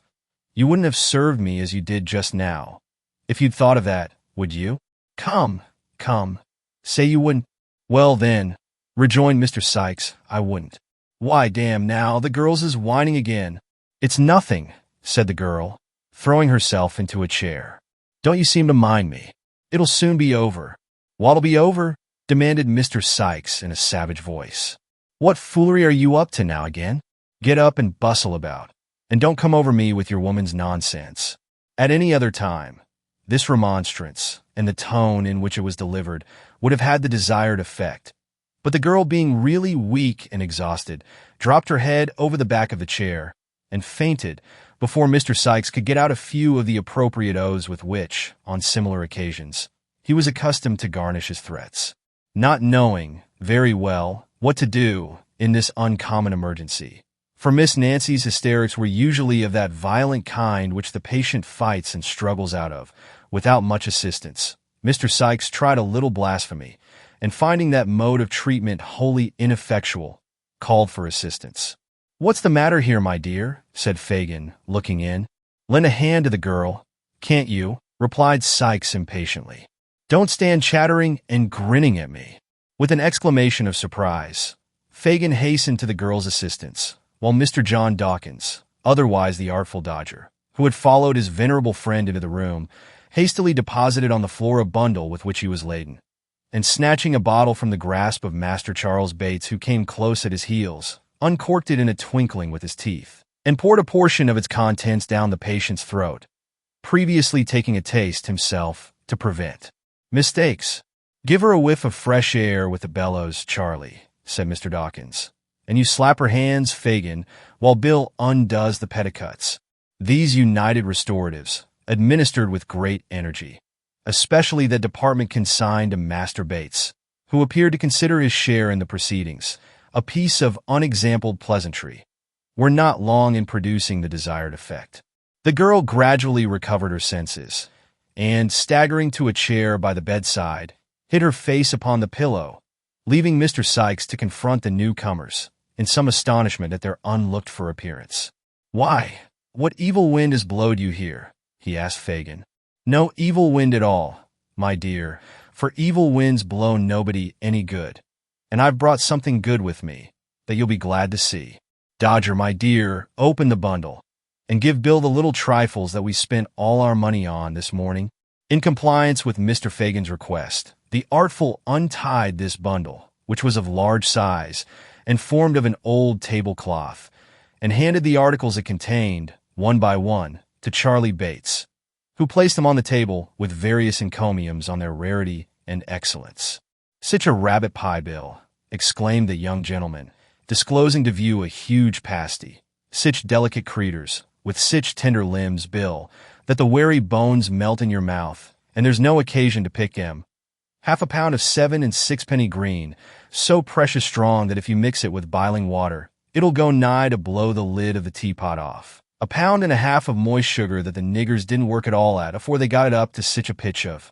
Goodness! Oh no! 2 half-quartern brands, pound of best fresh, piece of double Gloucester, and, to wind up all, some of the richest sort you ever lushed." Uttering this last panegyric, Master Bates produced, from one of his extensive pockets, a full-sized wine bottle, carefully corked, while Mr. Dawkins at the same instant poured out a wine-glassful of raw spirits from the bottle he carried, which the invalid tossed down his throat without a moment's hesitation. "Ah," said Fagin, rubbing his hands with great satisfaction. "You'll do, Bill. You'll do now." "Do," exclaimed Mr. Sikes. "I might have been done for 20 times over afore you'd have done anything to help me. What do you mean by leaving a man in this state? 3 weeks and more, you false-hearted vagabond." "Only hear him, boys," said Fagin, shrugging his shoulders. "And us come to bring him all these bow-tie-full things." "The things is well enough in their way," observed Mr. Sikes, a little soothed as he glanced over the table. "But what have you got to say for yourself, why you should leave me here, down in the mouth, health blunt, and everything else, and take no more notice of me, all this mortal time, than if I was that 'ere dog? Drive him down, Charlie. I never see such a jolly dog as that," cried Master Bates, doing as he was desired. "Smelling the grub like a old lady a-going to market. He'd make his fortune on the stage, that dog would, and rewive the drama besides." "Hold your din," cried Sikes, as the dog retreated under the bed, still growling angrily. "What have you got to say for yourself, you withered old fence, eh?" "I was away from London a week and more, my dear, on a plant," replied the Jew. "And what about the other fortnight?" demanded Sikes. "What about the other fortnight that you've left me lying here, like a sick rat in his hole?" "I couldn't help it, Bill. I can't go into a long explanation before company, but I couldn't help it, upon my honor." "Upon your what?"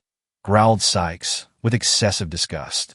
"Here, cut me off a piece of that pie, one of you boys, to take the taste of that out of my mouth, or it'll choke me dead." "Don't be out of temper, my dear," urged Fagin submissively. "I have never forgot you, Bill. Never once?" "No." "I'll pound it that you haunt," replied Sikes with a bitter grin. "You've been scheming and plotting away every hour that I have laid shivering and burning here. And Bill was to do this, and Bill was to do that, and Bill was to do it all, dirt cheap, as soon as he got well, and was quite poor enough for your work. If it hadn't been for the girl, I might have died." "There now, Bill," remonstrated Fagin, eagerly catching at the word. "If it hadn't been for the girl, who but poor old Fagin was the means of your having such a handy girl about you." "He says true enough there," said Nancy, coming hastily forward. "Let him be. Let him be." Nancy's appearance gave a new turn to the conversation, for the boys, receiving a sly wink from the wary old Jew, began to ply her with liquor, of which, however, she took very sparingly, while Fagin, assuming an unusual flow of spirits, gradually brought Mr. Sikes into a better temper by affecting to regard his threats as a little pleasant banter, and moreover by laughing very heartily at one or two rough jokes, which, after repeated applications to the spirit bottle, he condescended to make. "It's all very well," said Mr. Sikes, "but I must have some blunt from you tonight." "I haven't a piece of coin about me," replied the Jew. "Then you've got lots at home," retorted Sikes, "and I must have some from there." "Lots," cried Fagin, holding up his hands. "I haven't so much as would. I don't know how much you've got, and I dare say you hardly know yourself, as it would take a pretty long time to count it," said Sikes. "But I must have some tonight, and that's flat." Well, said Fagin with a sigh, "I'll send the artful round presently." "You won't do nothing of the kind," rejoined Mr. Sikes. "The artful's a deal too artful, and would forget to come, or lose his way, or get dodged by traps, and so be perwented, or anything for an excuse, if you put him up to it. Nancy shall go to the kin and fetch it, to make all sure, and I'll lie down and have a snooze while she's gone." After a great deal of haggling and squabbling, Fagin beat down the amount of the required advance from £5 to £3 4 and sixpence, protesting with many solemn asseverations that would only leave him 18 pence to keep house with. Mr. Sikes sullenly remarking that if he couldn't get any more he must accompany him home, with the Dodger and Master Bates put the eatables in the cupboard. The Jew then, taking leave of his affectionate friend, returned homeward, attended by Nancy and the boys, Mr. Sikes, meanwhile, flinging himself on the bed and composing himself to sleep away the time until the young lady's return. In due course, they arrived at Fagin's abode, where they found Toby Crackit and Mr. Chitlin intent upon their 15th game at cribbage, which it is scarcely necessary to say the latter gentleman lost, and with it his 15th and last sixpence, much to the amusement of his young friends.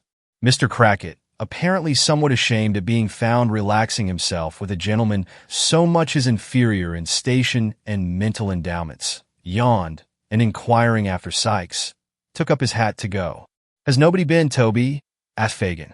"Not a living leg," answered Mr. Crackit, pulling up his collar. "It's been as dull as swipes. You ought to stand something handsome, Fagin, to recompense me for keeping house so long. Damn, I'm as flat as a juryman, and should have gone to sleep as fast as Newgate if I hadn't had the good nature to amuse this youngster. Horrid dull, I'm blessed if I ain't."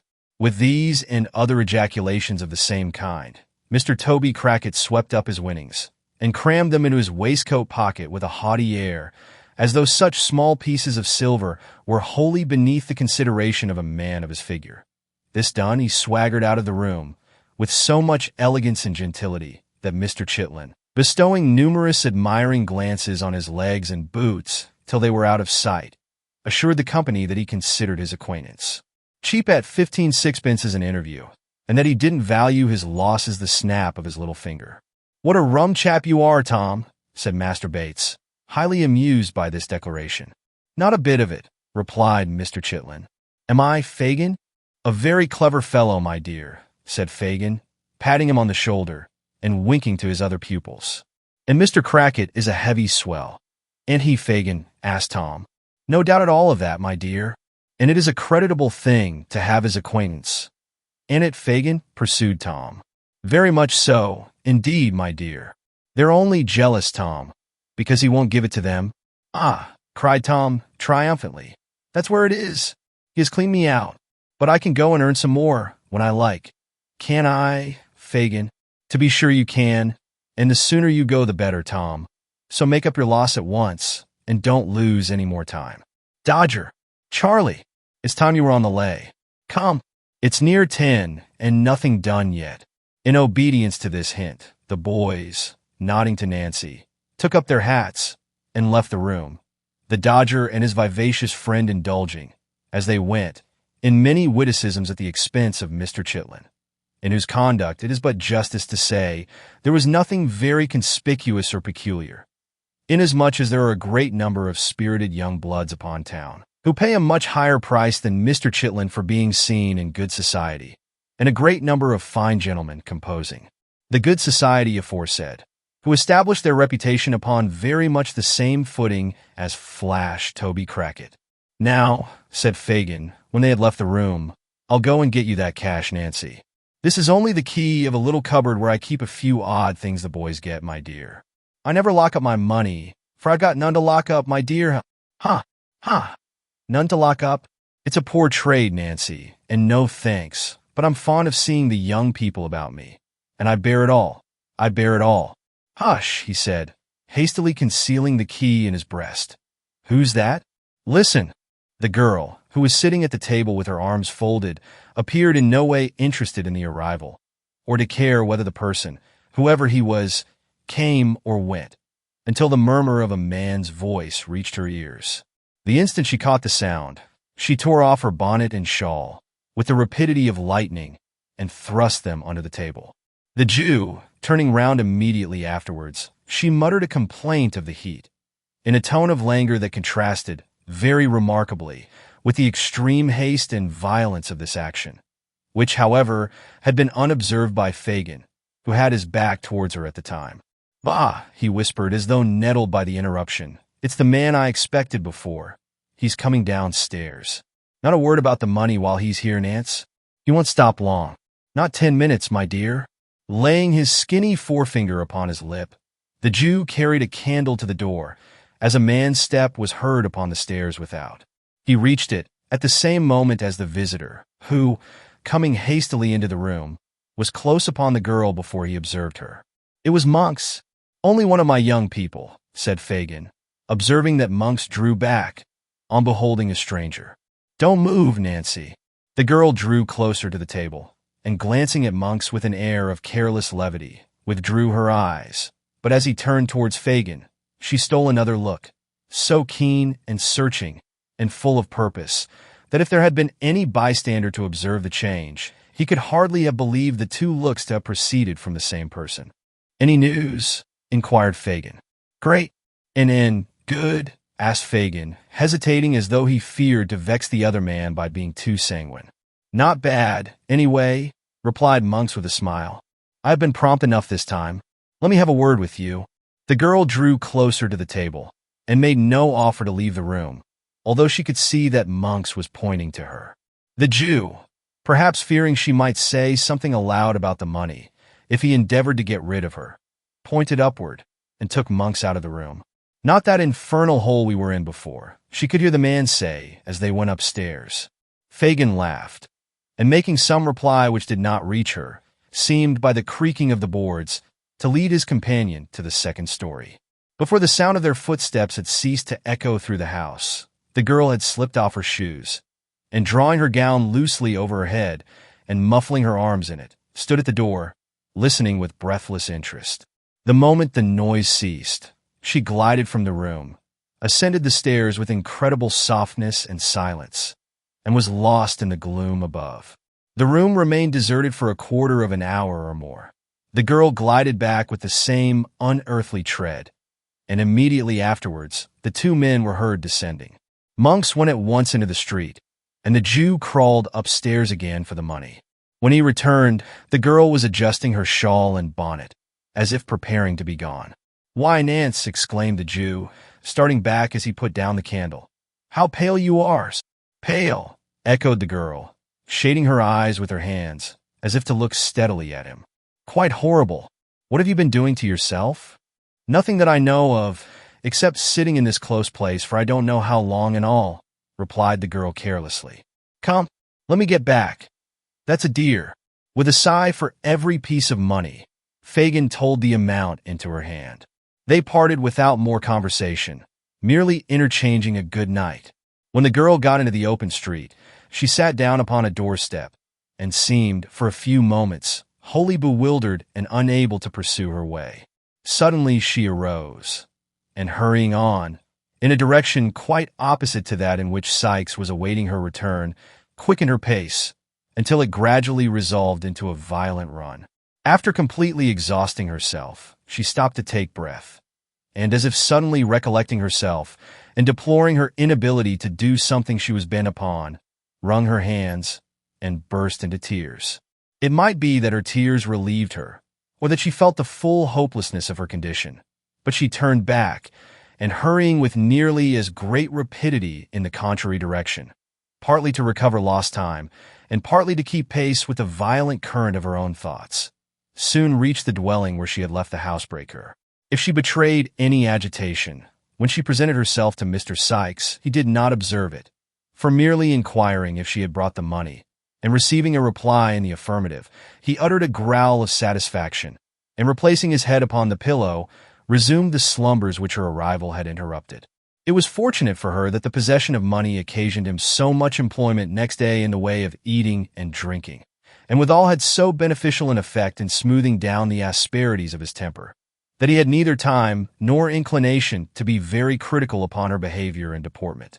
That she had all the abstracted and nervous manner of one who is on the eve of some bold and hazardous step, which it has required no common struggle to resolve upon, would have been obvious to the lynx-eyed Fagin, who would most probably have taken the alarm at once, but Mr. Sikes, lacking the niceties of discrimination, and being troubled with no more subtle misgivings than those which resolve themselves into a dogged roughness of behavior towards everybody, and being, furthermore, in an unusually amiable condition, as has been already observed, saw nothing unusual in her demeanor, and indeed troubled himself so little about her, that had her agitation been far more perceptible than it was, it would have been very unlikely to have awakened his suspicions.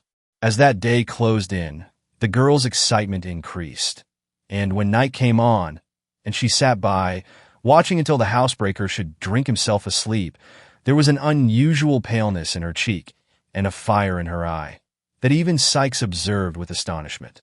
Mr. Sikes, being weak from the fever, was lying in bed, taking hot water with his gin to render it less inflammatory, and had pushed his glass towards Nancy to be replenished for the third or fourth time, when these symptoms first struck him. "Why, burn my body," said the man, raising himself on his hands as he stared the girl in the face. "You look like a corpse come to life again. What's the matter?" "Matter," replied the girl. "Nothing. What do you look at me so hard for?" "What foolery is this?" demanded Sikes, grasping her by the arm and shaking her roughly. "What is it? What do you mean? What are you thinking of?" "Of many things, Bill," replied the girl, shivering, and as she did so, pressing her hands upon her eyes. "But Lord, what odds in that?" The tone of forced gaiety in which the last words were spoken seemed to produce a deeper impression on Sikes than the wild and rigid look which had preceded them. "I tell you what it is," said Sikes. "If you haven't caught the fever and got it coming on now, there's something more than usual in the wind, and something dangerous too. You're not going to." "No, damn. You wouldn't do that." "Do what?" asked the girl. "There ain't," said Sikes, fixing his eyes upon her and muttering the words to himself. "There ain't a stauncher-hearted gal going, or I'd have cut her throat 3 months ago. She's got the fever coming on. That's it." Fortifying himself with this assurance, Sikes drained the glass to the bottom, and then, with many grumbling oaths, called for his physic. The girl jumped up with great alacrity, poured it quickly out, but with her back towards him, and held the vessel to his lips while he drank off the contents. "Now," said the robber, "come and sit aside of me, and put on your own face, or I'll alter it so that you won't know it agin when you do want it." The girl obeyed. Sikes, locking her hand in his, fell back upon the pillow, turning his eyes upon her face. They closed, opened again, closed once more, again opened. He shifted his position restlessly, and after dozing again and again for 2 or 3 minutes, and as often springing up with a look of terror and gazing vacantly about him, was suddenly stricken, as it were, while in the very attitude of rising, into a deep and heavy sleep. The grasp of his hand relaxed, the upraised arm fell languidly by his side, and he lay like one in a profound trance. "The laudanum has taken effect at last," murmured the girl as she rose from the bedside. "I may be too late, even now." She hastily dressed herself in her bonnet and shawl, looking fearfully round from time to time, as if, despite the sleeping draught, she expected every moment to feel the pressure of Sikes's heavy hand upon her shoulder. Then, stooping softly over the bed, she kissed the robber's lips, and then opening and closing the room door with noiseless touch, hurried from the house. A watchman was crying 9:30, down a dark passage through which she had to pass, in gaining the main thoroughfare. "Has it long gone the half hour?" asked the girl. "It'll strike the hour in another quarter," said the man, raising his lantern to her face. "And I cannot get there in less than an hour or more," muttered Nancy, brushing swiftly past him and gliding rapidly down the street. Many of the shops were already closing in the back lanes and avenues through which she tracked her way, in making from Spitalfields towards the West End of London. The clock struck 10, increasing her impatience. She tore along the narrow pavement, elbowing the passengers from side to side, and darting almost under the horses' heads, cross crowded streets, where clusters of persons were eagerly watching their opportunity to do the like. "The woman is mad," said the people, turning to look after her as she rushed away. When she reached the more wealthy quarter of the town, the streets were comparatively deserted, and here her headlong progress excited a still greater curiosity in the stragglers whom she hurried past. Some quickened their pace behind, as though to see whither she was hastening at such an unusual rate, and a few made head upon her and looked back, surprised at her undiminished speed, but they fell off one by one, and when she neared her place of destination, she was alone. It was a family hotel in a quiet but handsome street near Hyde Park. As the brilliant light of the lamp which burnt before its door guided her to the spot, the clock struck 11. She had loitered for a few paces as though irresolute, and making up her mind to advance. But the sound determined her, and she stepped into the hall. The porter's seat was vacant. She looked round with an air of incertitude and advanced towards the stairs. "Now, young woman," said a smartly dressed female, looking out from a door behind her, "who do you want here?" "A lady who is stopping in this house," answered the girl. "A lady," was the reply, accompanied with a scornful look. "What lady?" "Miss Maylie," said Nancy. The young woman, who had by this time noted her appearance, replied only by a look of virtuous disdain, and summoned a man to answer her. To him, Nancy repeated her request. "What name am I to say?" asked the waiter. "It's of no use saying any," replied Nancy. "Nor business," said the man. "No, nor that neither," rejoined the girl. "I must see the lady." "Come," said the man, pushing her towards the door. "None of this. Take yourself off." "I shall be carried out if I go," said the girl violently. "And I can make that a job that two of you won't like to do. Isn't there anybody here," she said, looking round, "that will see a simple message carried for a poor wretch like me?" This appeal produced an effect on a good-tempered-faced man-cook, who with some of the other servants was looking on, and who stepped forward to interfere. "Take it up for her, Joe." "Can't you?" said this person. "What's the good?" replied the man. "You don't suppose the young lady will see such as her, do you?" This allusion to Nancy's doubtful character raised a vast quantity of chaste wrath in the bosoms of 4 housemaids, who remarked, with great fervor, that the creature was a disgrace to her sex, and strongly advocated her being thrown, ruthlessly, into the kennel. "Do what you like with me," said the girl, turning to the men again, "but do what I ask you first, and I ask you to give this message for God Almighty's sake." The soft-hearted cook added his intercession, and the result was that the man who had first appeared undertook its delivery. "What's it to be?" said the man, with one foot on the stairs. "That a young woman earnestly asks to speak to Miss Maylie alone," said Nancy, "and that if the lady will only hear the first word she has to say, she will know whether to hear her business, or to have her turned out of doors as an impostor." "I say," said the man, "you're coming it strong." "You give the message," said the girl firmly, "and let me hear the answer." The man ran upstairs. Nancy remained, pale and almost breathless, listening with quivering lip to the very audible expressions of scorn, of which the chaste housemaids were very prolific, and of which they became still more so, when the man returned, and said the young woman was to walk upstairs. "It's no good being proper in this world," said the first housemaid. "Brass can do better than the gold what has stood the fire," said the second. The third contented herself with wondering what ladies was made of, and the fourth took the first in a quartet of shameful, with which the Dianas concluded. Regardless of all this, for she had weightier matters at heart, Nancy followed the man, with trembling limbs, to a small antechamber, lighted by a lamp from the ceiling. Here he left her, and retired.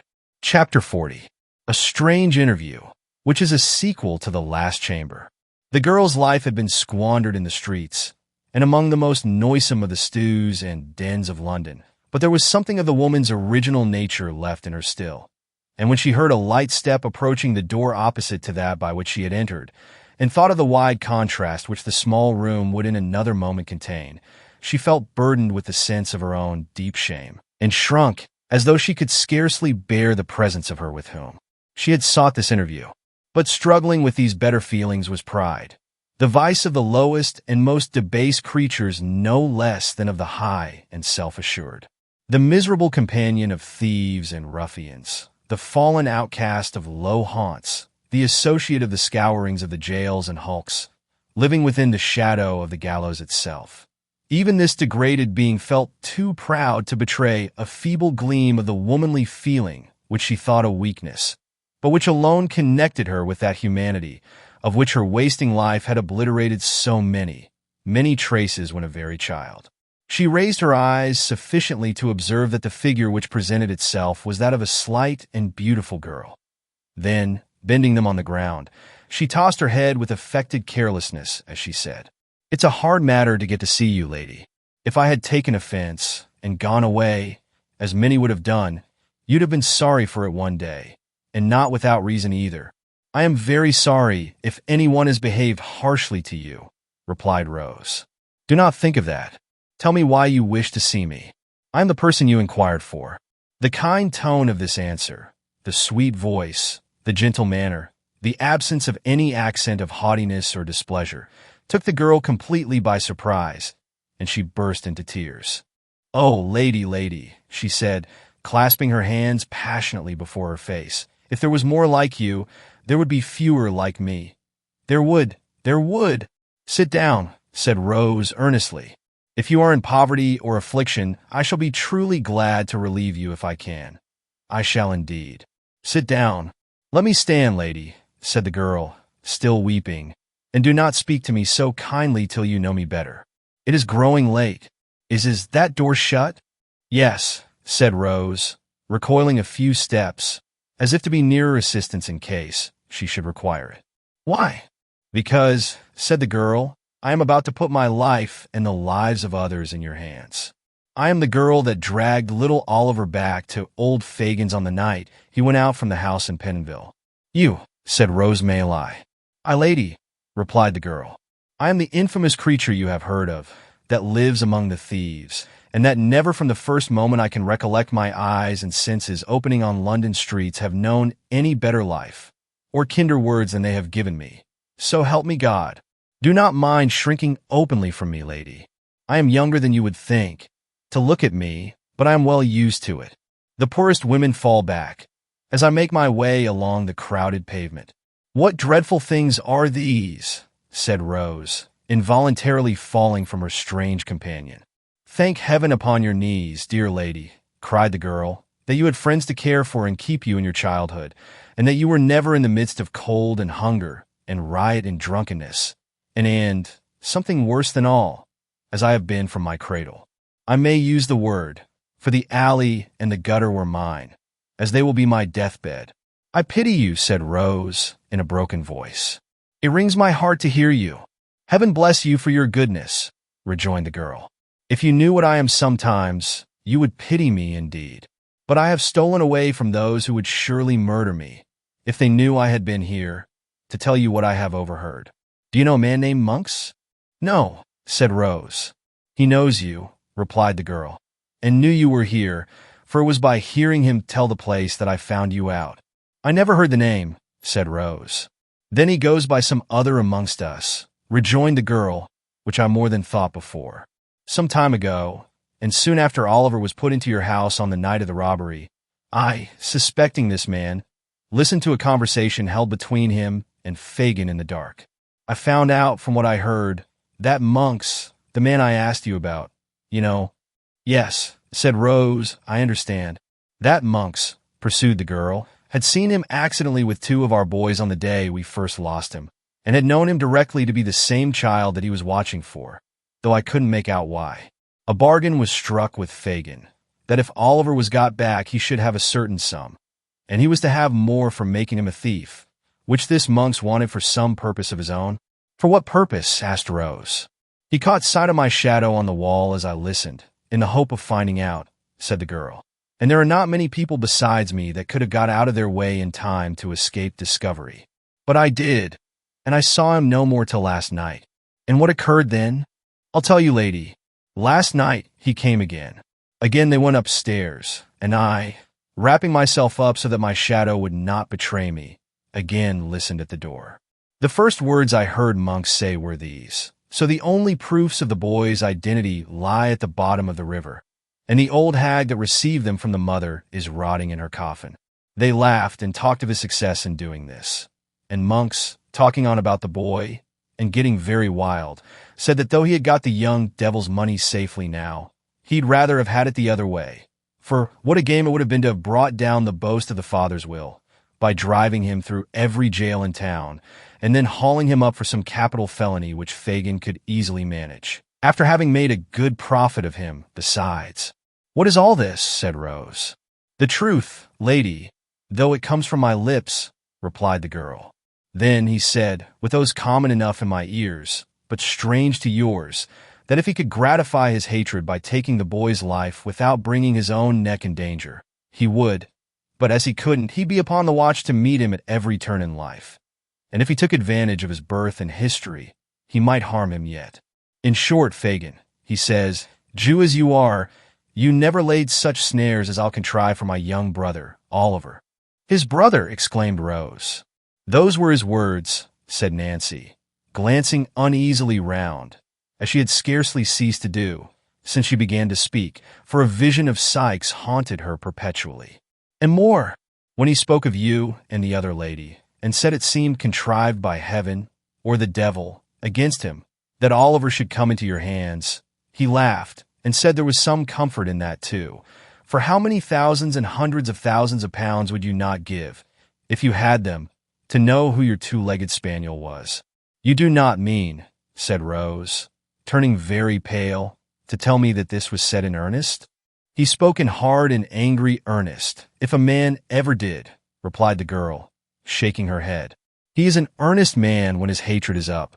I know many who do worse things, but I'd rather listen to them all a dozen times than to that monk's once. It is growing late, and I have to reach home without suspicion of having been on such an errand as this. I must get back quickly, but what can I do? Said Rose. To what use can I turn this communication without you? Back! Why do you wish to return to companions you paint in such terrible colors? If you repeat this information to a gentleman, whom I can summon in an instant from the next room, you can be consigned to some place of safety without half an hour's delay. I wish to go back, said the girl. I must go back because, how can I tell such things to an innocent lady like you? Because among the men I have told you of, there is one, the most desperate among them all, that I can't leave. No, not even to be saved from the life I am leading now. You're having interfered in this dear boy's behalf before, said Rose. You're coming here at so great a risk to tell me what you have heard.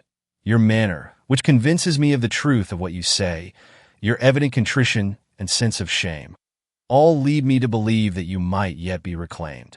Oh, said the earnest girl, folding her hands as the tears coursed down her face. Do not turn a deaf ear to the entreaties of one of your own sex.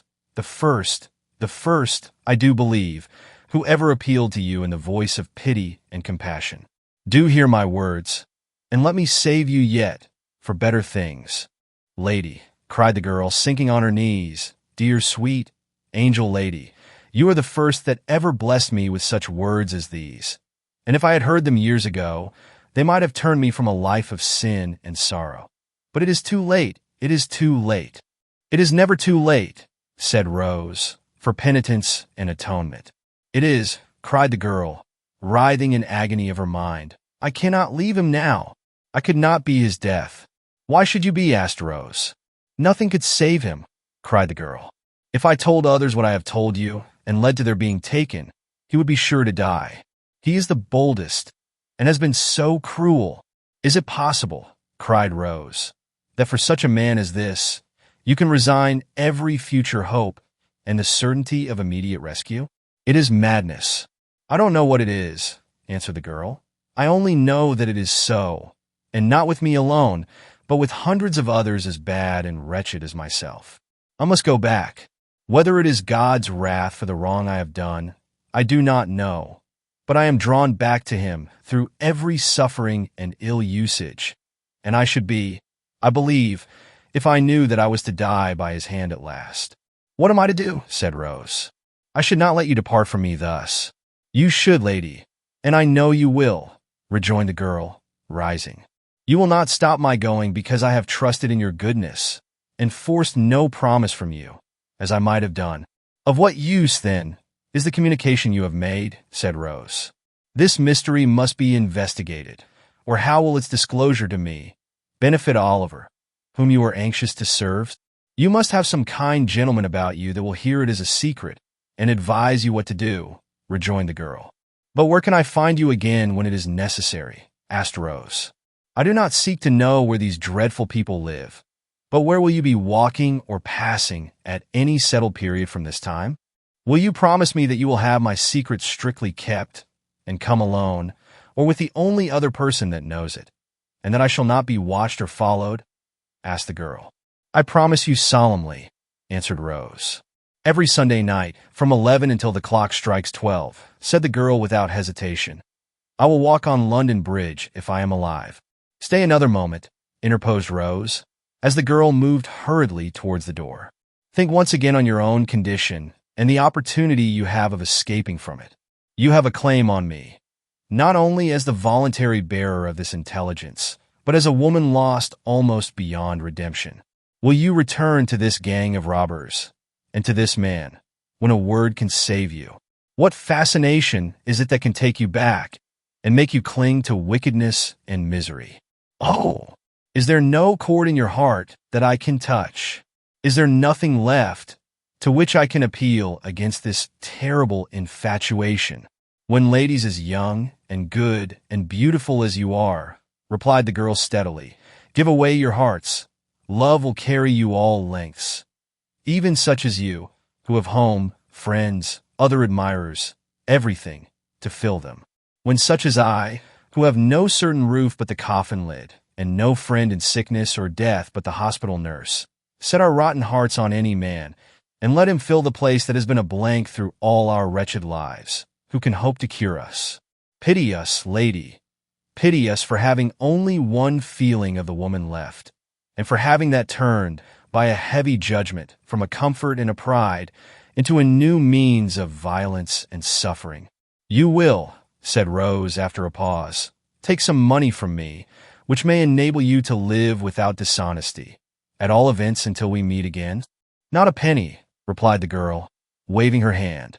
Do not close your heart against all my efforts to help you, said Rose, stepping gently forward. I wish to serve you indeed. You would serve me best, lady, replied the girl, wringing her hands, if you could take my life at once. For I have felt more grief to think of what I am, tonight, than I ever did before, and it would be something not to die in the hell in which I have lived. God bless you, sweet lady, and send as much happiness on your head as I have brought shame on mine. Thus speaking, and sobbing aloud, the unhappy creature turned away, while Rose Maylie, overpowered by this extraordinary interview, which had more the semblance of a rapid dream than an actual occurrence, sank into a chair and endeavored to collect her wandering thoughts.